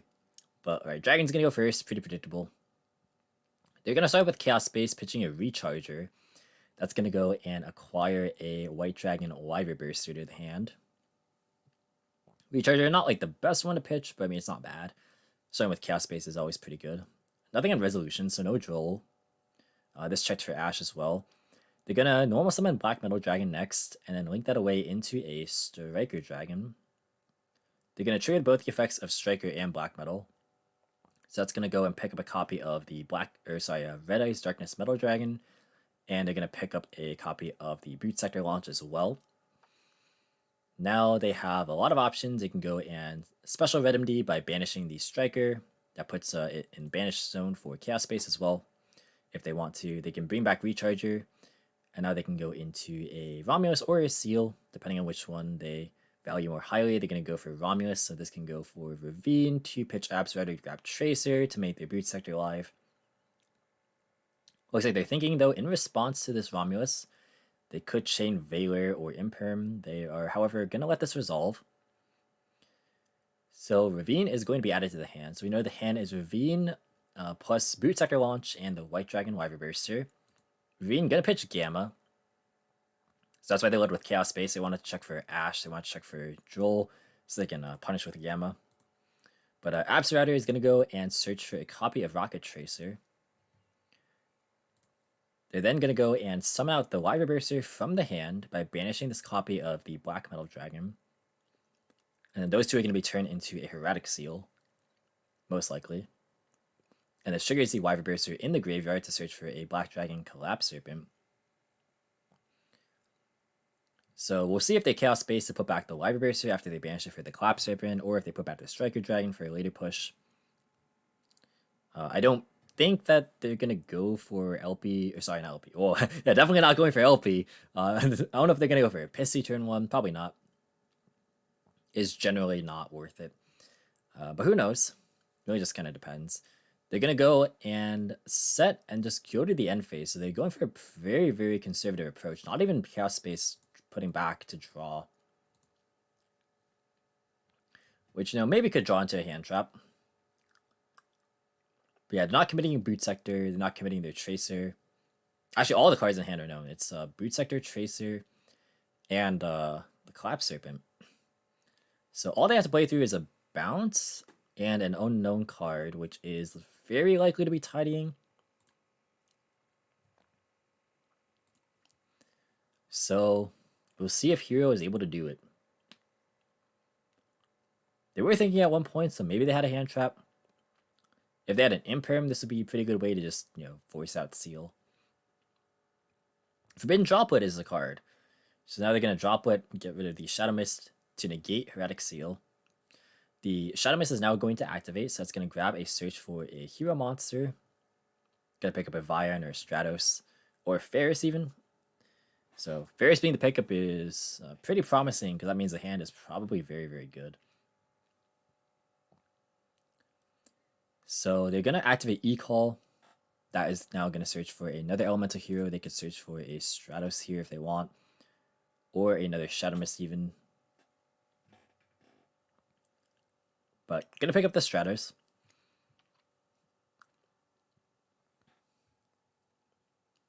And I actually I don't remember if they dropleted in like draw phase or anything, because that could play around Droll as well. Although we know there's no Droll in hand. Stratos is gonna go and grab a search here. So that's gonna go and search for, of course, something to pair with this Ferris. Could be Malicious even if you want. But it could also just be something like an Adusted Gold or a Liquid Soldier. It really just depends.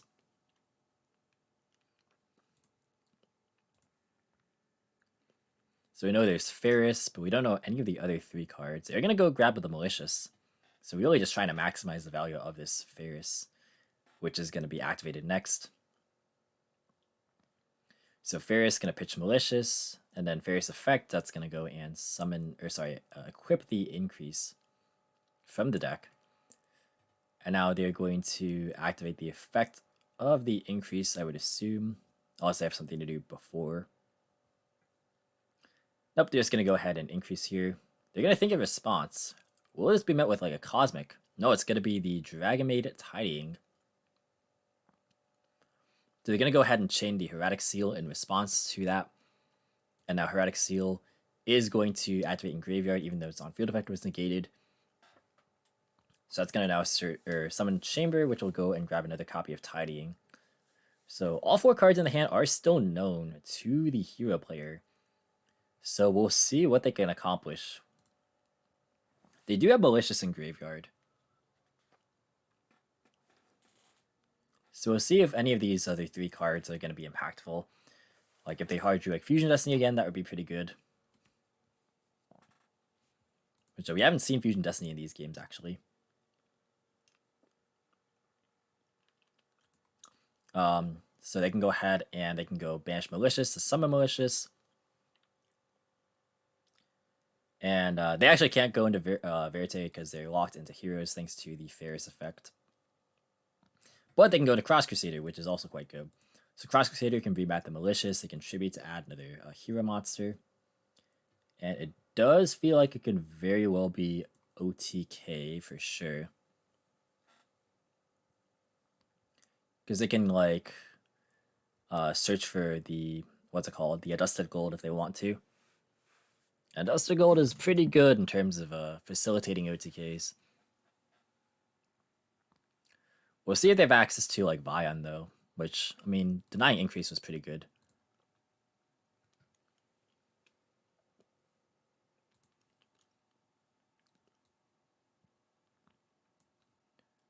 So yeah, we will see if this is in fact an OTK. So we know increase and we know 3 other cards.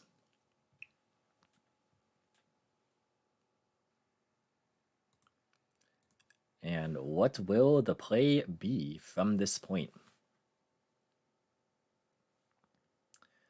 Hero, yeah, we did see rather the hero player was playing Denier earlier. That was like the main target to send off of the Fusion Destiny alongside Malicious.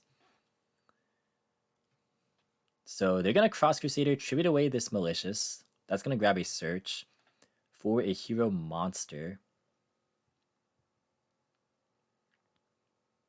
So it's gonna grab a copy of the Adusted Gold. And then Adusted Gold is gonna go ahead and search for a Dark Calling. So going for a copy of the Dark Calling, of course. So now they can go for Malicious Bane. What else can they go for? Or is this the extent of their play? They're gonna go ahead and banish the Ferris, and they're gonna banish the Adusted Gold. So now they get to go for the Malicious Bane.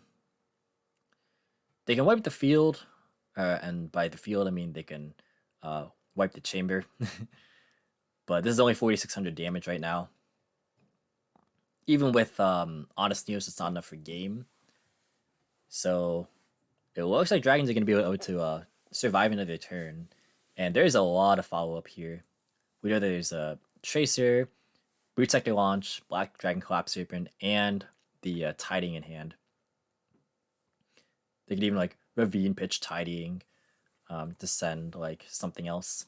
And then use that as an extender if they want to next turn. So yeah, pressure is on for Hero to put up something. So they're gonna e-call for a copy of the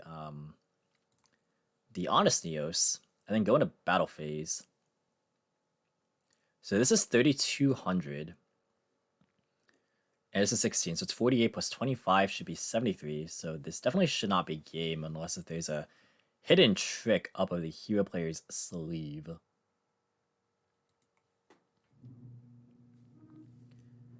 So it looks like that's not going to be the case, and they're just going to hold the Honest Neos. So now dragons have pretty free reign over the board. We know that they have increase in hand. We know that they have Honest Neos in hand. Oh yeah, they had the Tiding engrave anyway. Yeah, so they're just going to Tiding to bring back the chamber. I apologize. It is very, very... It's been a long day for me. So if my commentary is a little bit off, that is definitely why. Savage effect after they summon Tracer. And they're going to go and chain effect value to that. And then next they're going to activate the Dragon Ravine. They're going to go and pitch this copy of Collapse Serpent actually. And this is going to send a copy of Galactic Spiral Dragon. You love to see it, facilitating the rank 8 plays. So now they're going to go ahead and go for a boot.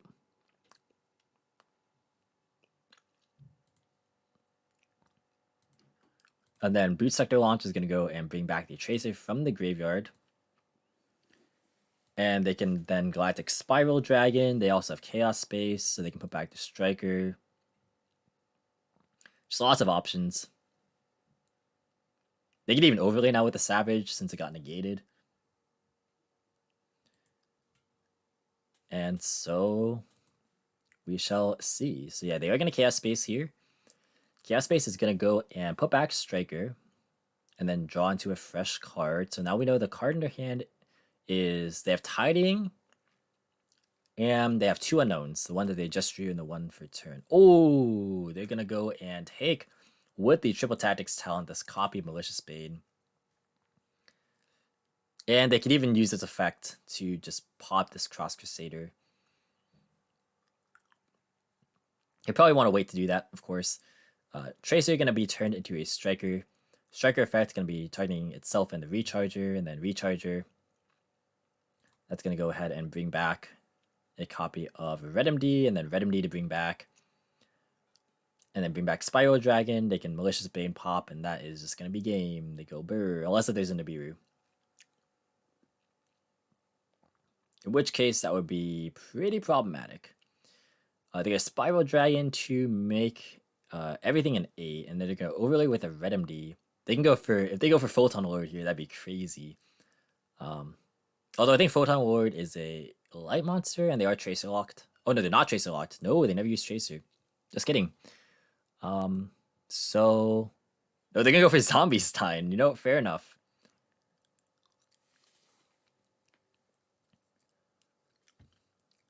And then they're going to proceed to battle phase. And then they're going to attack for, that's just how much damage? 29? There is Honest Neos in hand, but it's not going to be enough.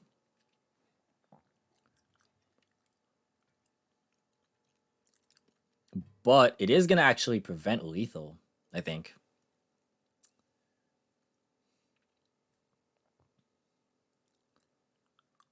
So yeah, they are going to drop the Honest Neos. That's going to bump it to 41.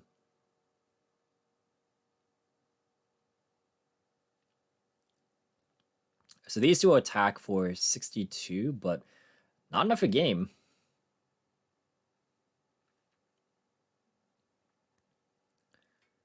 So I think if they actually just used Malicious Bane to pop, that would have been enough for game right there. But they're gonna go Santa Fond as well. So playing 2 rank 8s here for this Galactic Spiral package. So Santa Fond's gonna activate. This does cut off the Cross Crusaders effect to summon back from the graveyard on summon.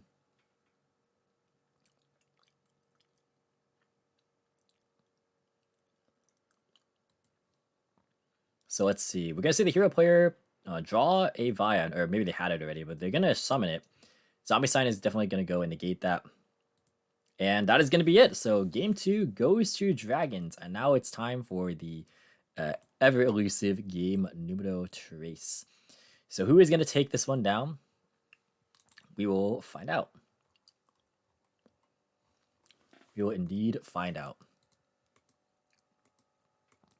So, you know, both these players are in top 4. They guaranteed a good amount of prizing, at least half of a, or sorry, at least a quarter of a box of Burst of Destiny. And we would just have to wait and see.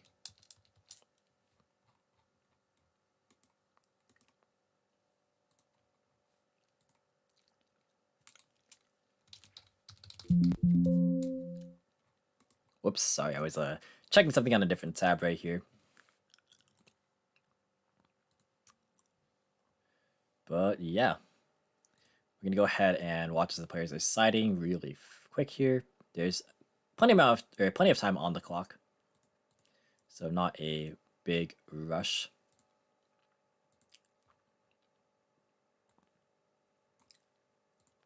So let's see.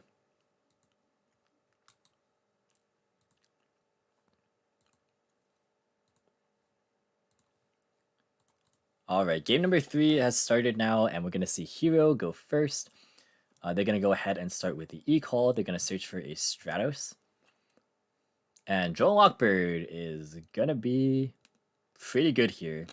Card is historically quite good into Hero as long as they don't draw Fusion Destiny. Or this, which is Cross of Designator.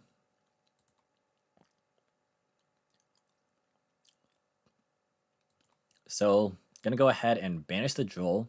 Saw this card. Put in work game 1. It's proving to be quite good as well in game 3 here. But Gamma as well. I'm gonna shut down Stratos. And that could be good. The only real recovery would be, I guess, a Ferris pitch. But they don't have it. And they're just gonna set one and pass. This could just be maybe like a droplet or like an imperm or something. And maybe call by. Well, you probably just call by the drill. But wow, a third hand trap as well. They're gonna ravine pitch the Veiler. And that's gonna fetch the Ash Blossom.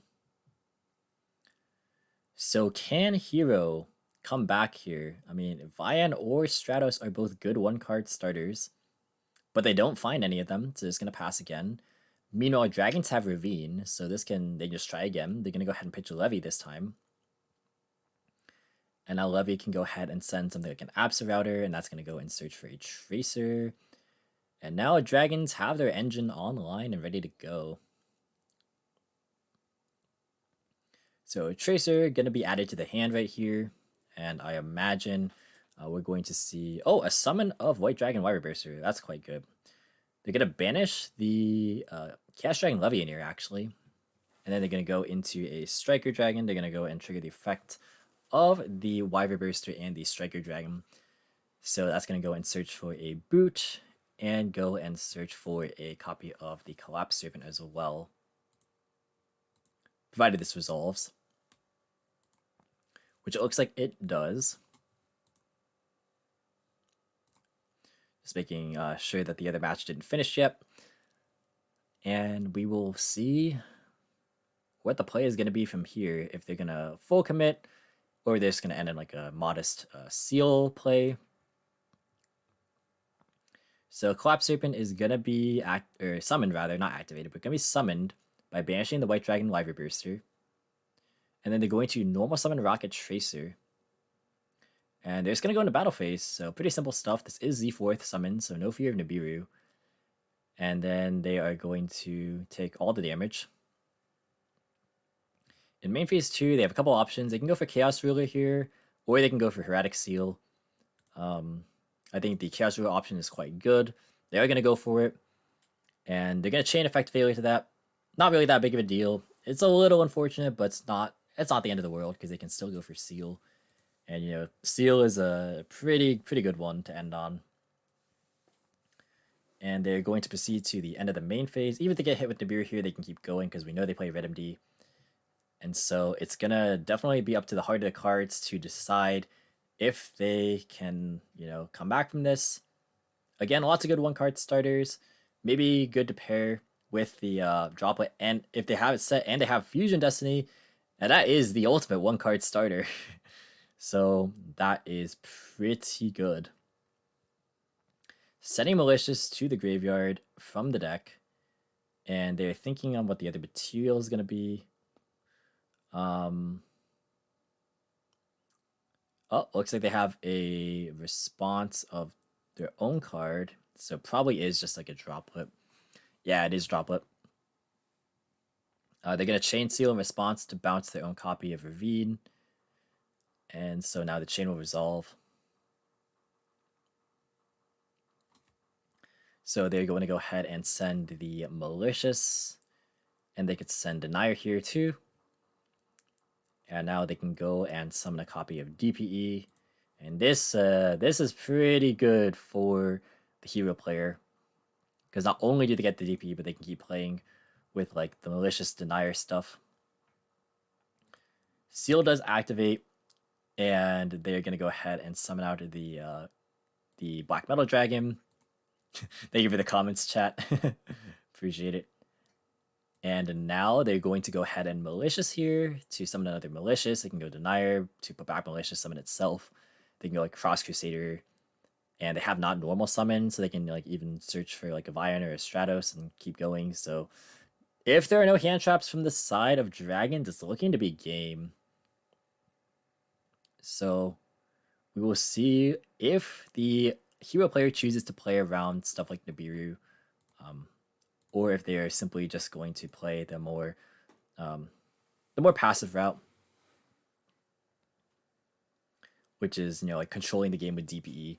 And that seems pretty decent here. We know one of the cards is Ravine, and we know another card is Boot. So I think only one card is unknown for the Dragon player. They're going to go into Cross Crusader here as the 4th summon, and then that's going to summon back Denier. And Nibiru is the is coming down, excuse me, on the 5th summon right here before they get a chance to search. And they're probably just going to chain the DPE here. But that definitely makes a difference because Black Metal Dragon will now get to search for a copy of the Redmd. And with the token on the field, which I assume is going to be going in defense position, and the DPE coming back, they can also boot sector launch to bring back Tracer. Just kidding, they're actually going to put it in attack position. Interesting. So maybe they just want their Nibiru to be cleared. Maybe they want the Nibiru to be cleared, and they want like the Boral Sword to go ahead and like attack it if they go over game next turn. So yeah, pretty solid. So Nibiru coming in pretty handy here. They're gonna go with Malicious to summon another Malicious. The last card in the hand has to be something pretty spectacular. And the token's attack points are, what is this, 25, 11, 16. So that's going to be 41, 52 plus Black Metal is 6, so 5,800 attack. So this is 28 plus 8, which is 36. And they're choosing not to clear the Nibiru. They don't want to leave, more monsters, or like a higher monster deficit, I suppose.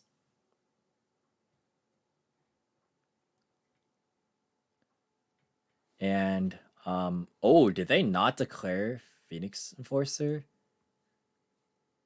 in grave? Is that what happened? I was like commentating and I totally missed that.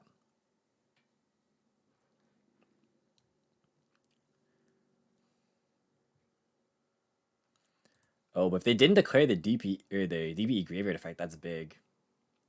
Because that is definitely something that you need to remember to do. Because it's like, it's been in the game for a while. It's so pervasive, and I think like everybody knows about it. So yeah, not using the graveyard effect, yeah, it definitely matters here for sure. Yeah, you have to declare the grave effect.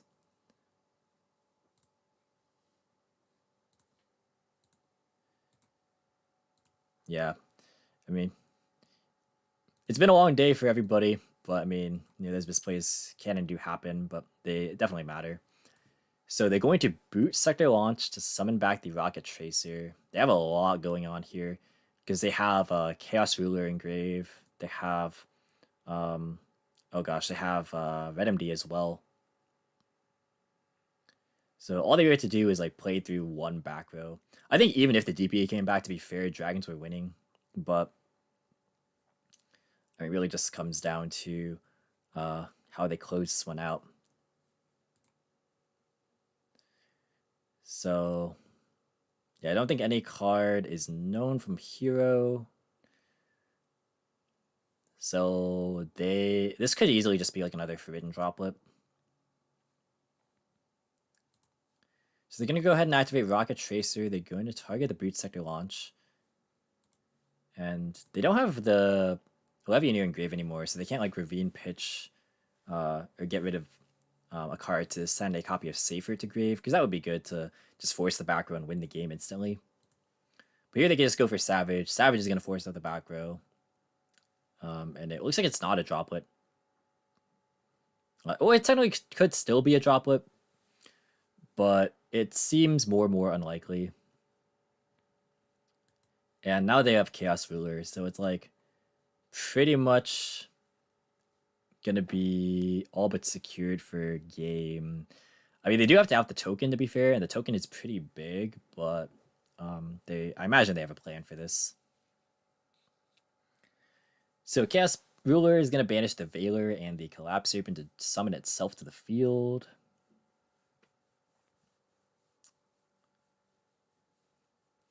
And this token, I believe, is again on 5,800 attack. So they're going to go into battle phase. Oh no, they chained DB to pop, so it's not 5,800. It's how much damage is 27 then?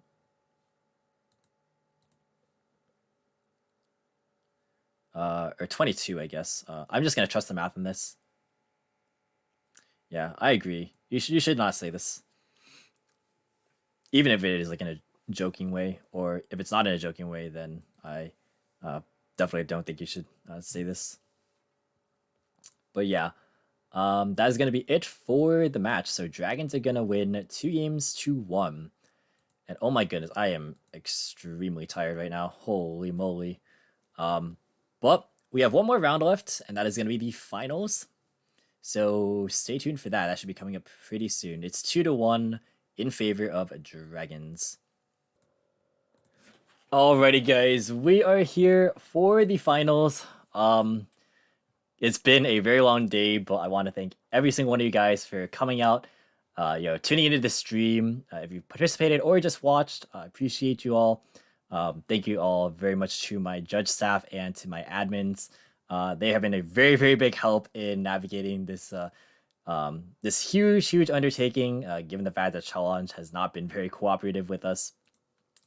But here we go. So let's go ahead and if somebody could start the timer, that'd be good. I mean, you don't really need to. It is a final, so I imagine it's not gonna matter too much. But yeah, here we go.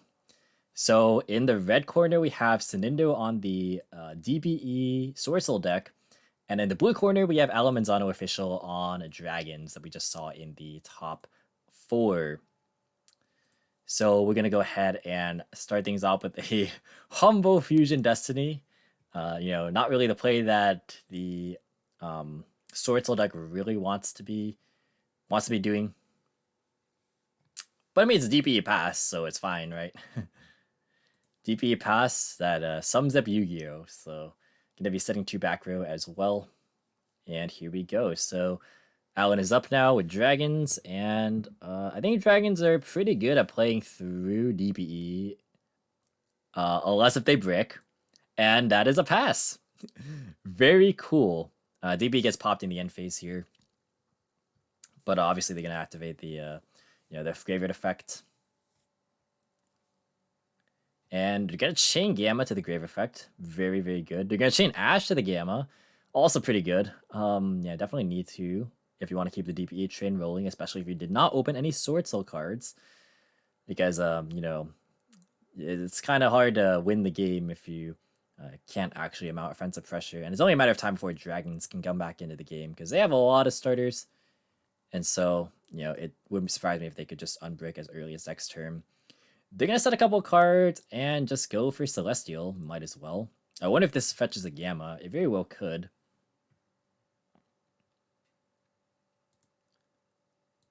They can also just not Celestial here if they want to play around Gamma to some extent.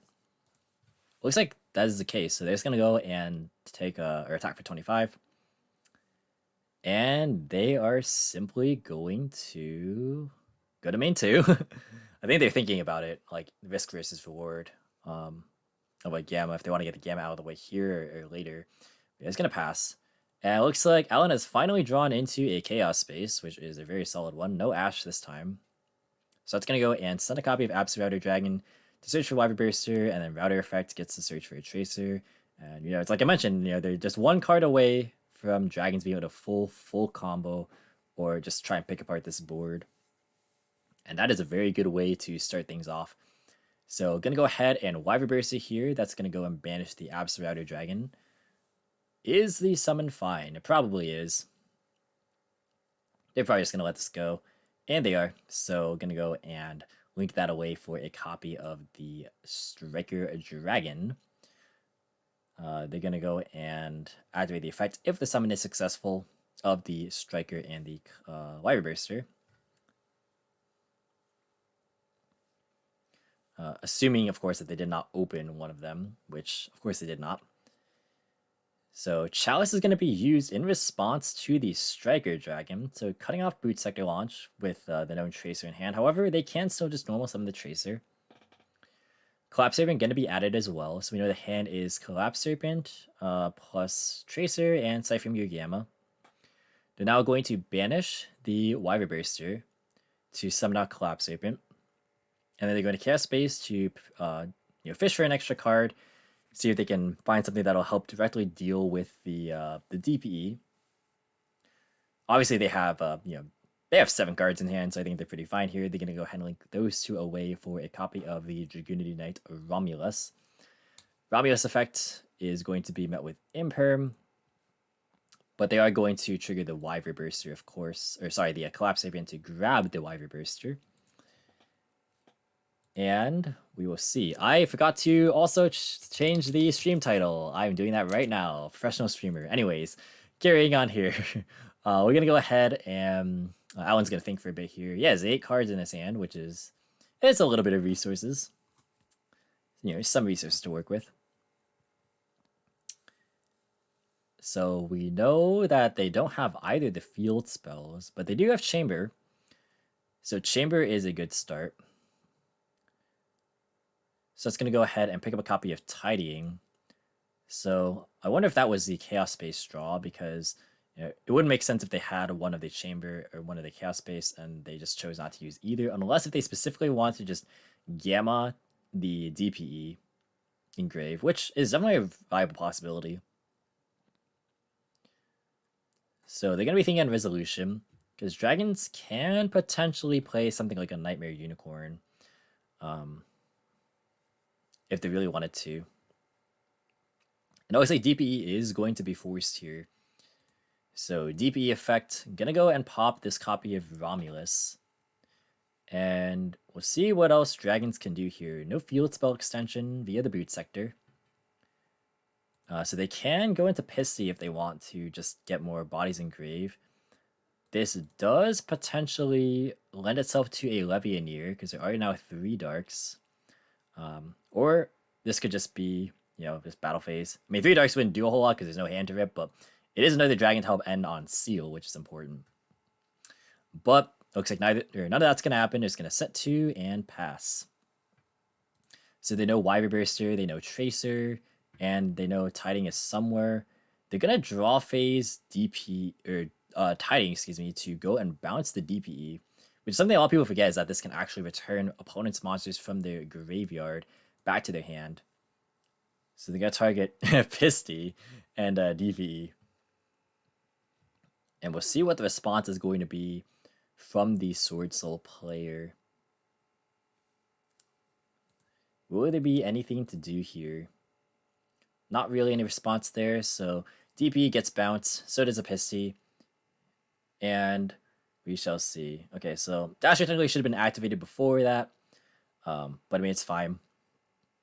That kind of thing is kind of hard to communicate if your opponent really wants to activate something in draw phase, which you obviously want to do if you're in Alan's position. So Dasher is going to resolve. That's going to go and summon out the Taya.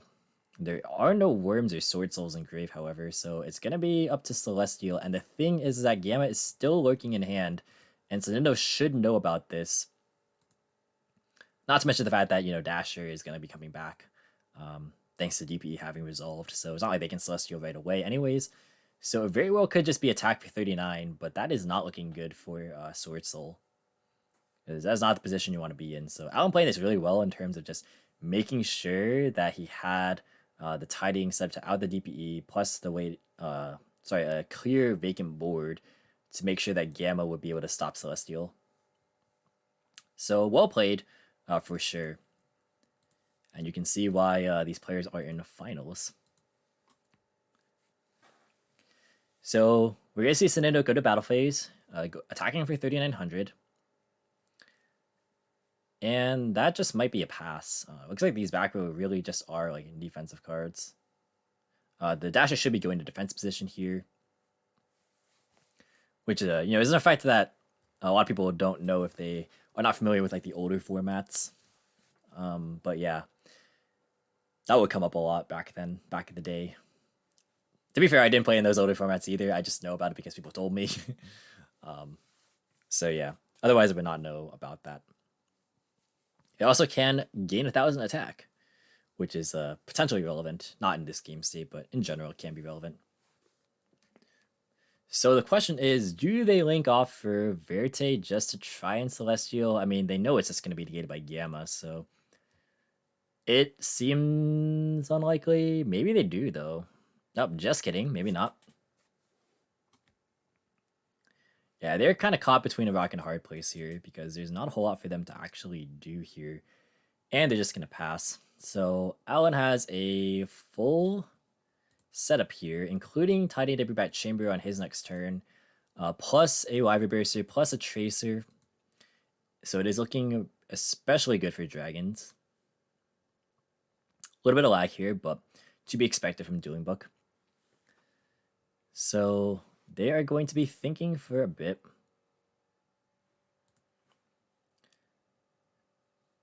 And now we shall see.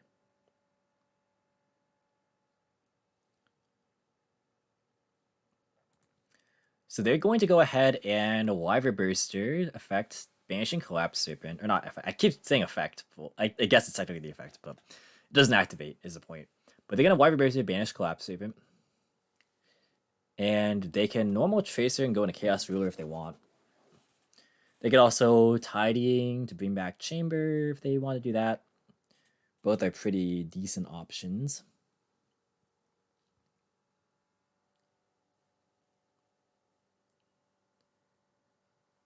And we'll see what the play is.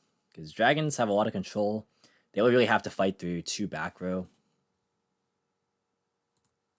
Which is, not too hard for that deck to do. Chaos Ruler effect. This will probably prompt a response if there is one, and it looks like there's not. And they hit a lot of really good cards here. That's pretty good. Hitting the Breach Sector is unfortunate, but not the end of the world. They have to add a Black Metal Dragon to their hand for their troubles. And, well, they also get Sacred Engrave, too. Which is pretty good if they ever wanted to go for a Levianeer, which, there you go. If they have a lot of cards in their hand, Levianeer is probably one of them if they couldn't, like, unlock their hand earlier. So, this makes a lot of sense. They're going to activate the effect of the Levianeer, and they're going to be thinking in response to this. So, yeah. This, if anything, is going to prompt a response. If the Chaos Ruler didn't, this certainly will. So they kind of need to do something or else their backers is going to get wiped. And they won't be able to really do a whole lot. Blackout is one of the back row, which is not horrible. So now they can target Taya and 2 of Alan's cards. But the problem is the Levianeer is going to resolve and it's going to just hit Dasher in the other set. And that leaves Nintendo on 0 cards. So this is like a 4-for-2 exchange. Definitely not a great one. Levianeer not targeting is very, very solid. One of the best things, of course, about the card. And, yeah. They're gonna hit the back row and the Levianeer. Which, I don't think Alan minds this too much. Yeah, they're just gonna let the Tidying go. And Levianeer resolves popping the remaining 2 cards. One of which was a Dead Fusion Destiny. And now it's this easy game because they can go Safer to add back Levy, summon Levy again, or they could go Tidying to bring back Chamber. That's not game yet, but it's really close. Do they have Striker Dragon access? They do not. They could actually just go into Pisty though, and that is game. So provided that they have the fodder, which they're actually 1 short. They're gonna go ahead and whoa, this replay has this is now lagged, or not lagged, glitched. Let's hop back in. All right, so let's say they just summoned Levianeer and is actually not enough for game. But they're gonna overlay now into a Zombie Stein or a Sanafon. They're gonna go for Zombie Stein or Sanafon. Whoa, and it has been a long day. It has been just about 10 hours of streaming, so I apologize that I'm messing some stuff up. But again, hope you guys have enjoyed this this tournament coverage. Maybe next time I do this, I'm not gonna cast every single round because that was definitely a big ordeal. But yeah, they're gonna go ahead and activate Celestial now that they're not in any fear of Gamma. However, they don't have their hand empty yet because they have a card in the hand. So yes, Nintendo's gonna have to do something.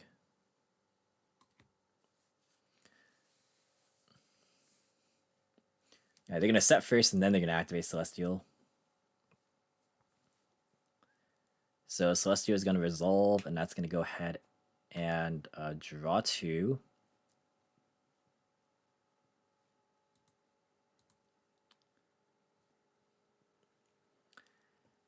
And now we shall think about this. So yeah, dragons are like still in a very, very good spot. They have a lot of cards to work with. Tenyi Spear Vishuddha is going to be activated in the hand. That is not a bad one. So that's going to be summoned. They can turn that into a monk, and then they can like bounce the Sanafond and try and pressure game here. It's not going to be enough yet unless the last card in hand is something really good. Because Alan is pretty low in life here.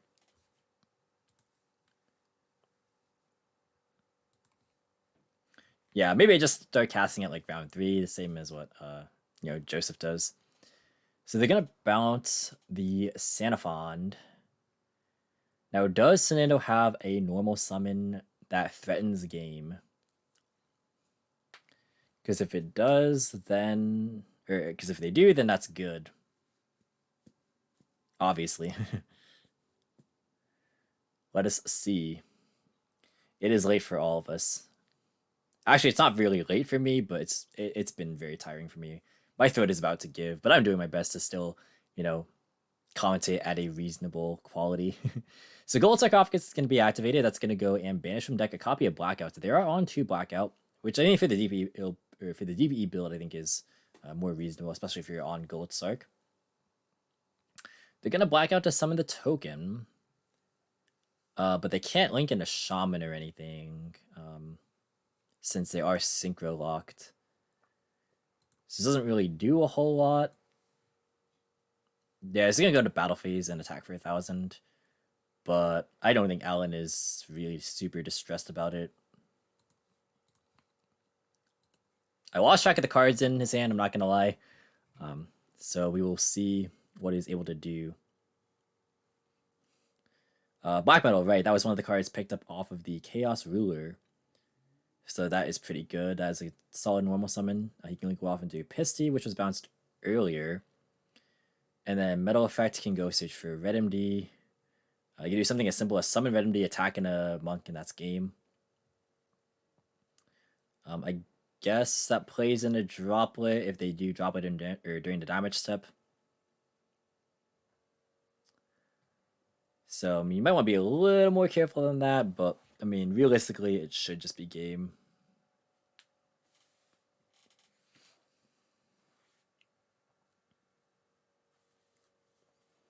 So they're going to be thinking here for a little bit. Oh, some lag right there. Red MD going to be summoned by banishing this copy of Pisty.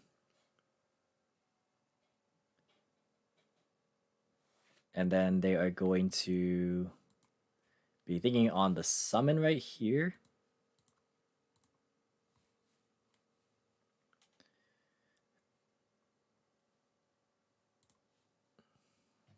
Thinking quite a lot on this summon.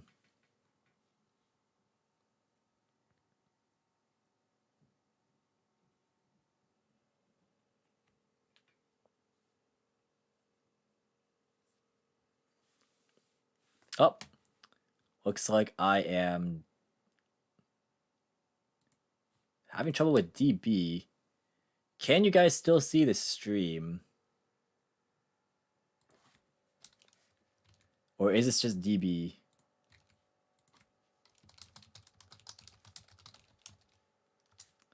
I hope that it is not the stream and it is just DB. Let's see. Oh. Okay, there's some lag, but it was DB. Okay, thank goodness. All right. Well, we missed the end of game 1, but it looks like Alan won that one. Well, unfortunately, we missed it, but it was just DB dying. I feel the pain. DB is giving out just as my voice is. But moving into game 2 here. Nintendo is going to go first again. He went first in game 1, but did not open the best hand. Didn't really open any Swordsoul cards. But this time, they do. So they're going to go and grab a copy of Emergence. Emergence is going to grab a copy of the Swordsoul of Moye. And then they are going to think a little bit here. They're going to normal summon Moye. Moye effect reveal summit. Chain Veiler to negate it. Do they have the follow-up Longyon? That is the question. Or they'll follow up Fusion Destiny even. Those are the only real 2 extenders in the DP Swordsoul deck. And it looks like the answer is no, they're just going to set one and pass. So we know one of the cards is Summit. So maximum 3 interruptions through non-engine cards. They're going to go ahead and summon out Safer. They might be tempted to go Battle Phase here. Yep, that does play around the Blackout very well. And that is pretty solid. So Snido does get to survive an extra turn. So they're going to go damage and actually Chalice their Moye.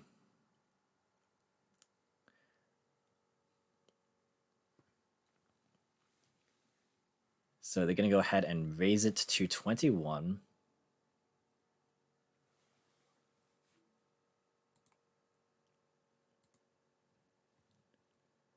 I'm not sure what this means here. Okay, yeah, I think they were just joking. All right, it's late.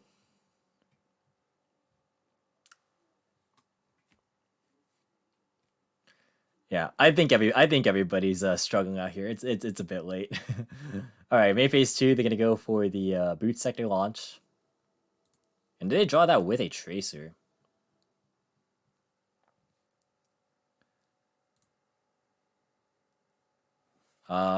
Time is not called yet.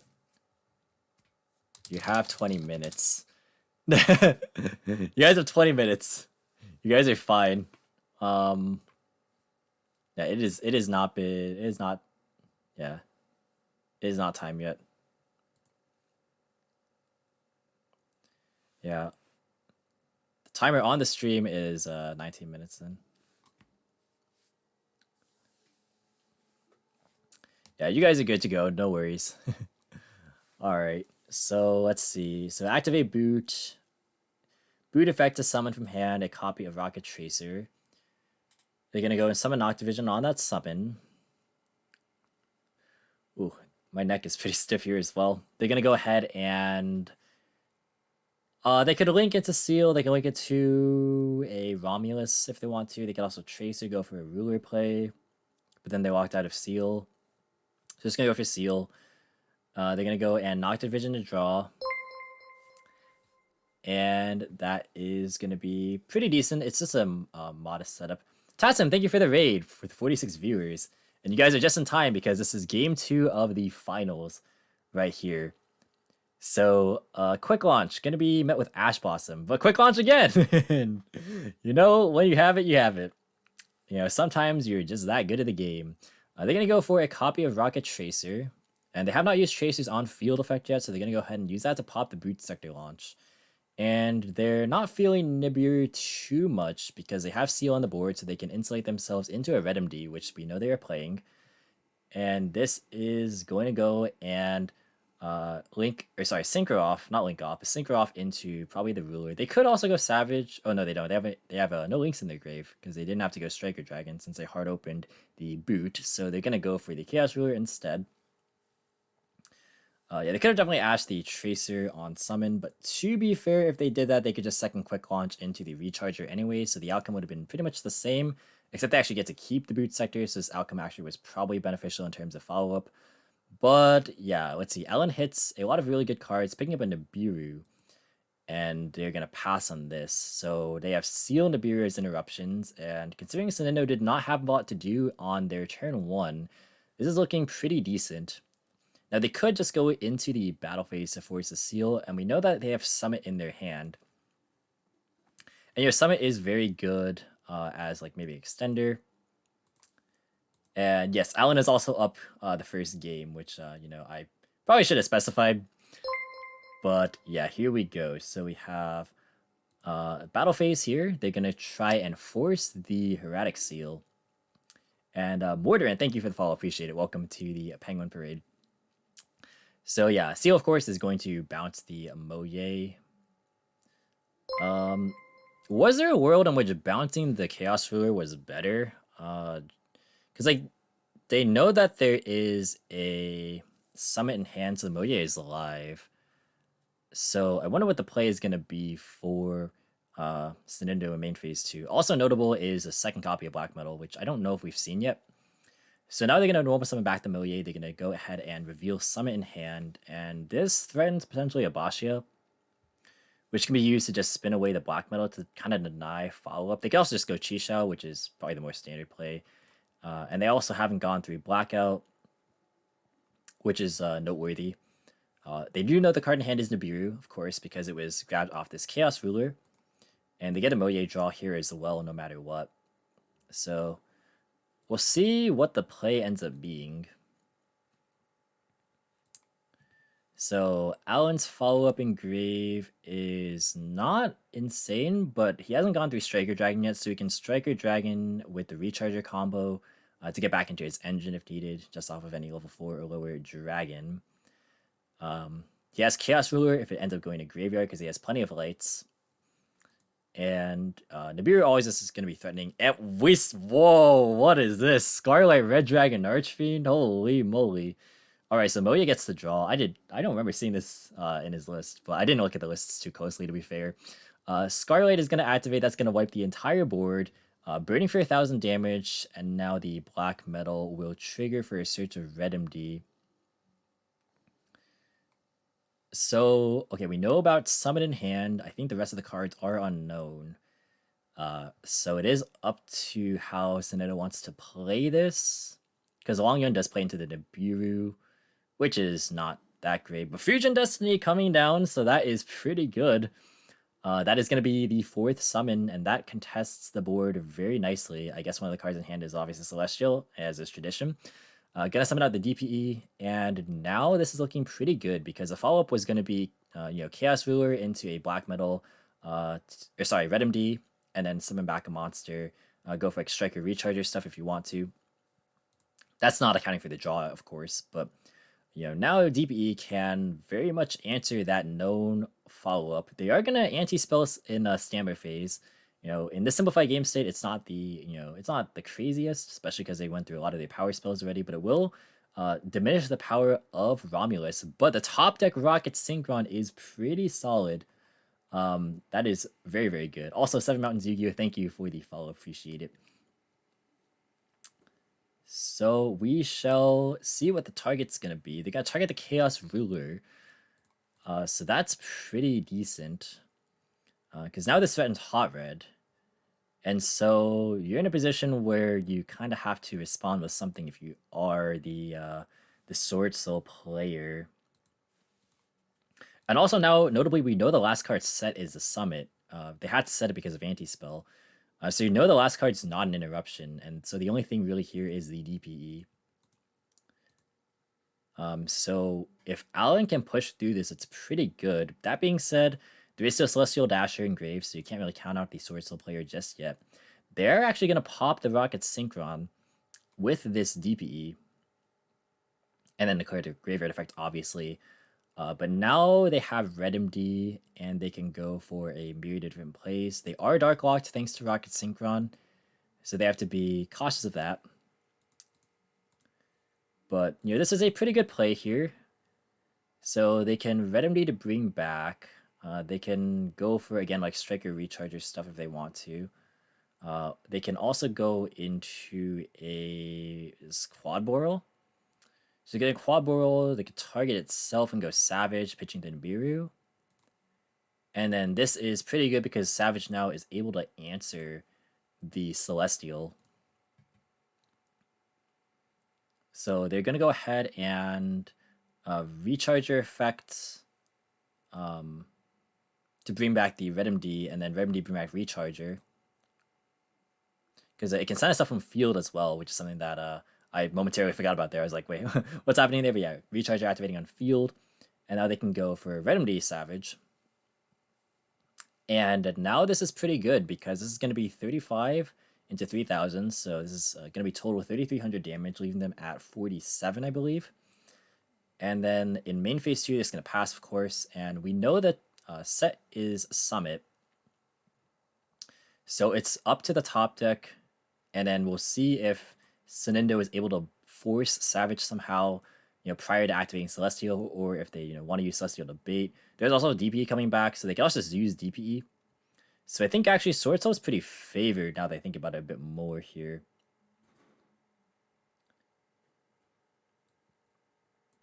So let's see. They're going to be thinking here. There's a lot of interesting plays. So they opted not to use Dasher. It could very well easily be just like a Force of Savage. They want to, prioritize the Celestial. We'll see what happens. They're actually just going to go into the battle phase. So they're going to attack into the Red Eyes Darkness Metal Dragon for 100 damage. And then they could, use the DPE to just force Savage. And then main phase 2, do they have anything that they can set? That they do. So you're going to set, they can activate Celestial. They can draw a couple of cards here. And if they draw any Swordsoul, they're in there because the set we know is Summit right here. So they can Summit, bring back Moye. And then they can go for like a Bashia play. And the Chaos Ruler is in fact banished due to the Red MD, I believe. Was it Red MD? I'm not entirely sure. But it did get banished. So that's not a follow-up play for the Dragon player. And so now it's going to be a pretty difficult road to toe for Dragons if this Moye is going to lead to anything. Because, the Bashia spin is pretty good. And DP is going to remain on the field. They're going to Moye, real Moye, and that is going to be enough for Dragons to concede. So we are now moving into game number 3, the all-important game 3. Who will take it? I should have done predictions. I don't know why I haven't been doing predictions this entire time. I just thought about that. Oh, well. I'm still fairly new to the Twitch game, so thank you guys all for sticking around this entire time. Whether you were here the whole time or if you are coming in from Tatsim's stream, very much appreciated. Yeah, I actually will let them know. I'll let both of them know. You have 9 minutes. I'll let both of them know. So yeah, that's probably a good idea, just in case they aren't like following the stream or like watching the timer. All right. So game 3, Alan is going first. This is his first time going first in this match, as Nintendo did win the die roll. We could do a prediction if we wanted to now, but I am gonna just focus more on commentating here because I just want to make sure that the game state is going smoothly. So Chaos Space gonna pitch the driver, and I went ahead and grabbed a search followed by a black metal into Striker Dragon. So that is a lot of really powerful advantage here. So Nocto Chilling 3. This is a very strong hand. So yeah, gonna go and grab Red MD, gonna go ahead and grab Boot Sector Launch. Nocto summons itself, and they have lots of value incoming with the Chaos Space engine as well. They're gonna link those two away for a copy of the Romulus. They're gonna grab Romulus and the effective Noctovision, so they're gonna draw and grab a search for the Dragon Ravine.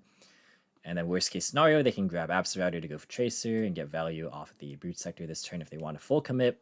Which, I mean, they have a lot of engine cards. And they can profitably play around Nibiru here, so I guess they might as well. And then here they can easily just summon they can like summon another dragon and go into Seal if they want to go for that pretty early.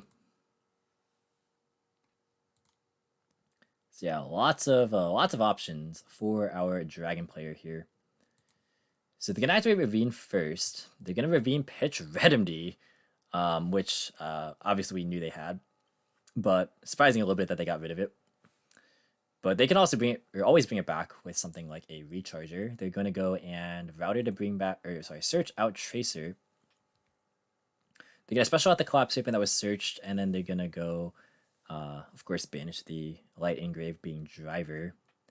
And those two are going to be turned into a Heretic Seal. They get to trigger the effect of Collapse Serpent for Wyver Burster. And we know that there's Tracer in hand, and also no Boot Sector Launch too. So lots of very powerful plays at Alan's disposal. They're going to go and Wyver Burster to banish Collapse Serpent. They're going to then Chaos Space to put back the Collapse Serpent to get another draw, seeing what they're working with here. Maybe fishing for hand traps. They're again going to activate boot. They're then going to be able to boot to summon out from hand a copy of Tracer. Anything else? Yep, going to be a recharger as well. So now they can even go for like a Rocket Synchron. They're going to go for a Tracer, pop boot sector launch, summon out from the deck a copy of probably said Synchron. They can then go for a Chaos Ruler play into like a quad Boral, and they can end on definitely Savage plus Hot Red at minimum. They're going to go Savage first instead, which is fair, because they can still go quad Boral here. And they would also get access to, of course, the Collapse Serpent when they link away. So Wyvern Burster and the Rocket Synchron going to be linked off into IP Masquerena, actually, not going for quad Boral. So they're going to hold the Chaos Ruler for the follow-up, preferring the IP Masquerena instead. And with that, they are going to set one, which is very likely a tidying, and pass. So I assume this is going to be for interruptions. It's at minimum 3. And does Nintendo have the answer to this board? This is quite a big one. They did not draw any hand traps. So did they draw something like a Dark Ruler or like a Droplet? Even then, it's not the greatest, but it is at least some way to combat the board. So they're going to start with Prosperity, so that does help dig for board breakers if they, if they are playing any. Dark Ruler into Evenly would be pretty nice here. So they're going to banish 6. Pretty free. The players have just over 4 minutes remaining in the round. And they're going to go ahead and excavate 6. And that is good. So we do see the Dark Ruler here. Now the thing is with Dark Ruler is it's pretty close to time. So do you value getting that damage in? Or do you value just trying to break the board? They're going to value the board breaking ability right now of the Dark Ruler. So this could get a little bit messy here as far as trying to close out the game. So they will be able to at least negate the field. And now they only really have to deal with the back row, which is probably tidying. Could also be maybe just like an imperm or a droplet. But likely tidying. They're then going to go for Tenyi Spirit Vishuddha. And will this force a response is the question. They're going to go into Monk of the Tenyi. Obviously, you wouldn't do it just like at this point. So now Vishuddha can bounce the back row if he wants to out that and go for more Swordsoul plays. We also saw they did not choose to go for Fusion Destiny, maybe by force, but there's a possibility of more Fusion Destinies in the hand. They're going to target Seal and Monk off of this tidying, which is going to also be met with a Seal being just chained, even if it's negated. Just going to go and get the tribute off so they can grab another Dragon from the deck right here. And, well, this is now pretty clear for Nintendo. If they have a lot of engine cards, they can start cracking through the board a bit. So they're going to go into Chamber into another copy of Tidying. And I believe we know the hand is Collapse Serpent, Tidying, and I think the last one is unknown. They're going to go for a Swordsoul Moye. So that's a pretty good start. That's going to go ahead and reveal another Moye in hand. But they're going to chain Effect Veiler, which was the unknown. So yeah, that is pretty solid. Do they have the Long Yun as a follow-up? They do. They're going to go for Emergence. So that is very solid. Now they can Emergence, pitch away the Moye. And they can go for Chi Shell to banish Blackout. To go into like a Baronne de Fleur, which is pretty good. They can clear the entire board. They can also go for Bashia's Spin if they really wanted to. I'm not sure how likely that is. But right now they're just focused on clearing since they can't do damage thanks to Dark Ruler anyways, of course. So yeah, they're just going to go into a Synchro 8 here. The pick is going to be Chi Shell. So they get Chi Shell. They don't get Moye, unfortunately, because of the Prod of Prosperity. So they're just going to Chi Shell, banish the Blackout, and then Blackout gets to summon the token. They get to go for Baronne de Fleur, which is pretty good. So they can like pop and then attack over the other two monsters, leaving Alan on the known cards in hand being the Collapse Serpent and Tidying, which right now are actually not super crazy. However, they will have also the Tidying Engrave to bring back Chamber, so we can't forget about that as an extender. They also did not go through they didn't go through Pissy yet. Oh, but they're gonna go for Ruddy Rose instead. Oh, let's go. All right, so all of the graveyard is gonna get banished right here. So that actually blanks both the Tidying follow-up and the Black Dragon Collapse Serpent follow-up, leaving Alan with only, you know, whatever resource ends up sticking on the board. So they're gonna go and attack over Savage, attack over Masquerena. And wow, Ruddy Rose coming in huge here. So that is, you always love to see it. So they are going to go ahead and just attack after the graveyards get banished. And wow, so leaving them on just this copy of Chamber. The Black Dragon Collapse Serpent is dead right now. The Tidying isn't doing a whole ton. I mean, it could be just a defensive card next turn, but not the most ideal. And it looks like that's time in the round. All right, so the life points are currently tied right now, and we are in Top Cut. So we are going to proceed to, I believe the Top Cut procedure is just going to be each player gets 2 full turns. So this is going to be the start of turn 1. And I'll write to them in chat right now. You guys are now in time. Both players will have 2 full turns, and then we'll check at the end. I'll send this as well to Alan. Alright, so it looks like they just went for a normal summon of Seyferts, and then they linked away into Erratic Seal, set Tidying, and passed. But, oh, Sonindo also drawing another copy of Emergence. And that's going to search for a Taya.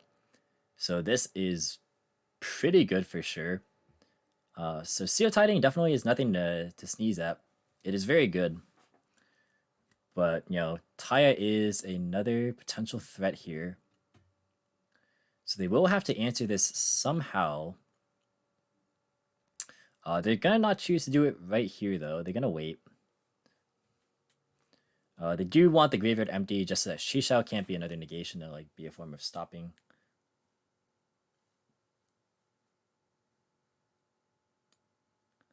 Okay, it is turn-based. Let's see. Oh, so it's simply just whoever deals damage first. I already told the players that it's gonna be two turns apiece, which I think would be a more fitting end to this game. So we're just gonna go with this, because I don't want the players to like stress too much about like just a specific time procedure, rather than focus on the game, because this is a pretty good game we have on our hands right here. So let's see, Tidying is gonna be used in the battle phase as well as the seal. So they're gonna bounce the Chi Shell off the seal, and they're gonna target Taya with the Tidying. And then seal also gets its graveyard effect. So this is pretty good. They're gonna go ahead and activate the effect of the seal in the graveyard. And that's gonna go and grab more resources. So dragons, you know, even after getting Ruddy Rosed, are not out of the game by any means. We know the last card in the hand is the Black Dragon Collapse Serpent. They have plenty of lights now in the graveyard. They're going to go for Galactic Spiral Dragon, just as a way to potentially extend. And that can be relevant because it is a free 8-star extender when we know that next turn they're going to have Collapse Serpent and they're going to be able to bring that Chamber off the Tidying. So they're able to potentially force a rank 8 play. And we know how strong that has been in this tournament so far for Alan. So, you know, this tech that a lot of people aren't really running right now, really proving its worth in the tournament right here. So we're going to see Sonindo activate another Prod of Prosperity in main phase 2 for 3. We know the card in hand is Taya, that was bounced. And they pick up an Ecclesia, which is not bad. Or they pick up Ecclesia, Dark Rule, and Ash. They might pick up the Ash, but they're going to go for Ecclesia instead. They did already normal summon, I'm pretty sure, though. So this is not looking the greatest. I think they really just wanted to see like a Fusion Destiny or something really, really impactful. But now I think actually the game has swung back in Alan's favor. So Tidying Effect is going to go ahead and bring back the Chamber. And then I don't think they have another search off the Chamber. Yeah, they already went through 2 Tidying. They're going to go Collapse Serpent Effect to banish the copy of the Heretic Seal. And then they're going to Galactic Spiral Dragon to bring itself back to the field. And this is now able to facilitate rank 8 plays. They also have... they went through Striker. They have Pisty, but they didn't really want to go Pisty right here, I don't think. Collapse Serpent, Galactic Spiral Dragon gets to raise all the levels of the monsters currently on the field to level 8, or on his field, that is. And now we know he plays both Zombie Stein and the Sanaphon, the Sky Prism. So those are both options. The graves are pretty empty, so Sanaphon won't be big enough to attack over Ruddy Rose. But a Zombie Stein is 45. So in the context of time, this is pretty important as well, because this is going to be Alan's final turn. So we're going to go ahead and Zombie Stein attack into the Ruddy Rose. And this does summon itself in defense. So yeah, just trying to make sure that they don't leave the 1800 body on the field. And they're going to pass. So this is it. This is going to be the last turn. And Alan has 1 negation.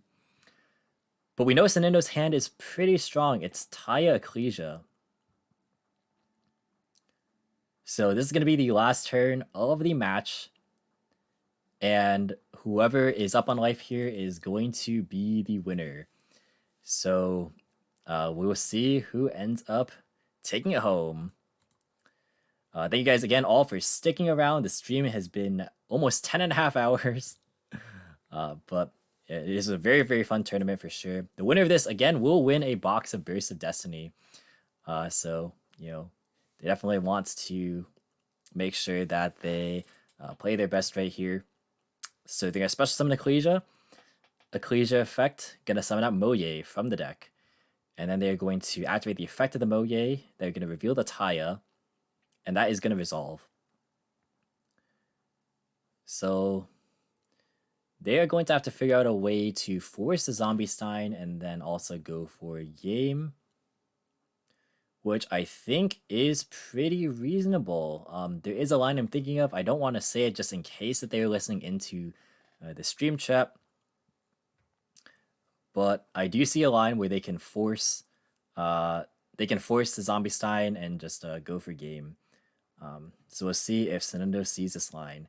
All right, they're going to go for Moye here. They're going to Moye and Chi-Shell. So they're going to Chi-Shell Chainlink 1, Moye Chainlink 2. They're going to draw, and they're going to search. They have a 3rd copy of Emergence, so they can just simply search Long Yun directly, which works. So now they have a Long Yun play and a Taya play. They can Taya pitch Vishuda that's in their hand. And now this is really good because now Vishuda just gets to bounce a Zombie Stein, and it is only a matter of time before the game is going to come to a close right here.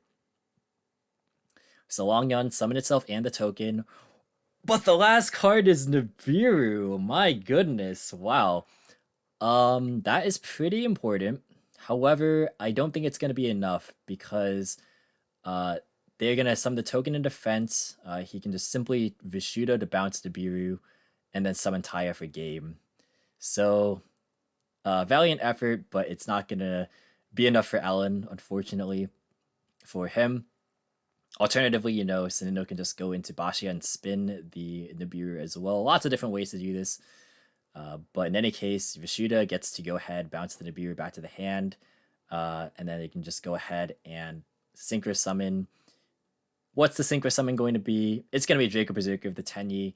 They're going to activate Taya's effect to send a Worm or Swordsoul to the graveyard. And folks, I think this just about wraps it up. What a close one for the finals. Super, super down to the wire. Both players playing extremely well, using their resources nicely. A lot of things, going right for both players. And we see the summit here just to make sure that this is enough to clear the damage threshold. But that is going to be it, everybody. And that is going to be Sinindo being your champion for the 10,000 subscriber giveaway tournament. And they will walk away with a box of Burst of Destiny. Alan, of course, not too upset winning half of the second box here. But good games to both the players. Really well done here. Super awesome stuff. And this is the Swordsoul. Did I say Swordsoul Tenyi? I meant to say Swordsoul DP. I think I said Swordsoul Tenyi. But yeah, Swordsoul DP is going to be the winner of this one. So wow, really awesome stuff. Yeah, like this is awesome. So thank you guys again for coming out to the stream. Thank you all for participating in the tournament. Who all those players who did. Very well done. Thank you again to the judge staff who worked tirelessly to make this thing run. Challenge was horrible today, but it could have been worse. We still actually ran on time. We were meant to end at 9 p.m. Eastern, and it is currently 8:08. So I'm gonna eat dinner because I did not get a chance to do that. And I got some food waiting for me. So yeah, we're gonna go ahead and do that. But thank you all so much again for tuning in. If you enjoyed the stream, or if you're tuning in, either if you're new here or if you are coming in from a different stream, feel free to go ahead and hit that follow button. It really does help out. I am planning on streaming a lot more consistently.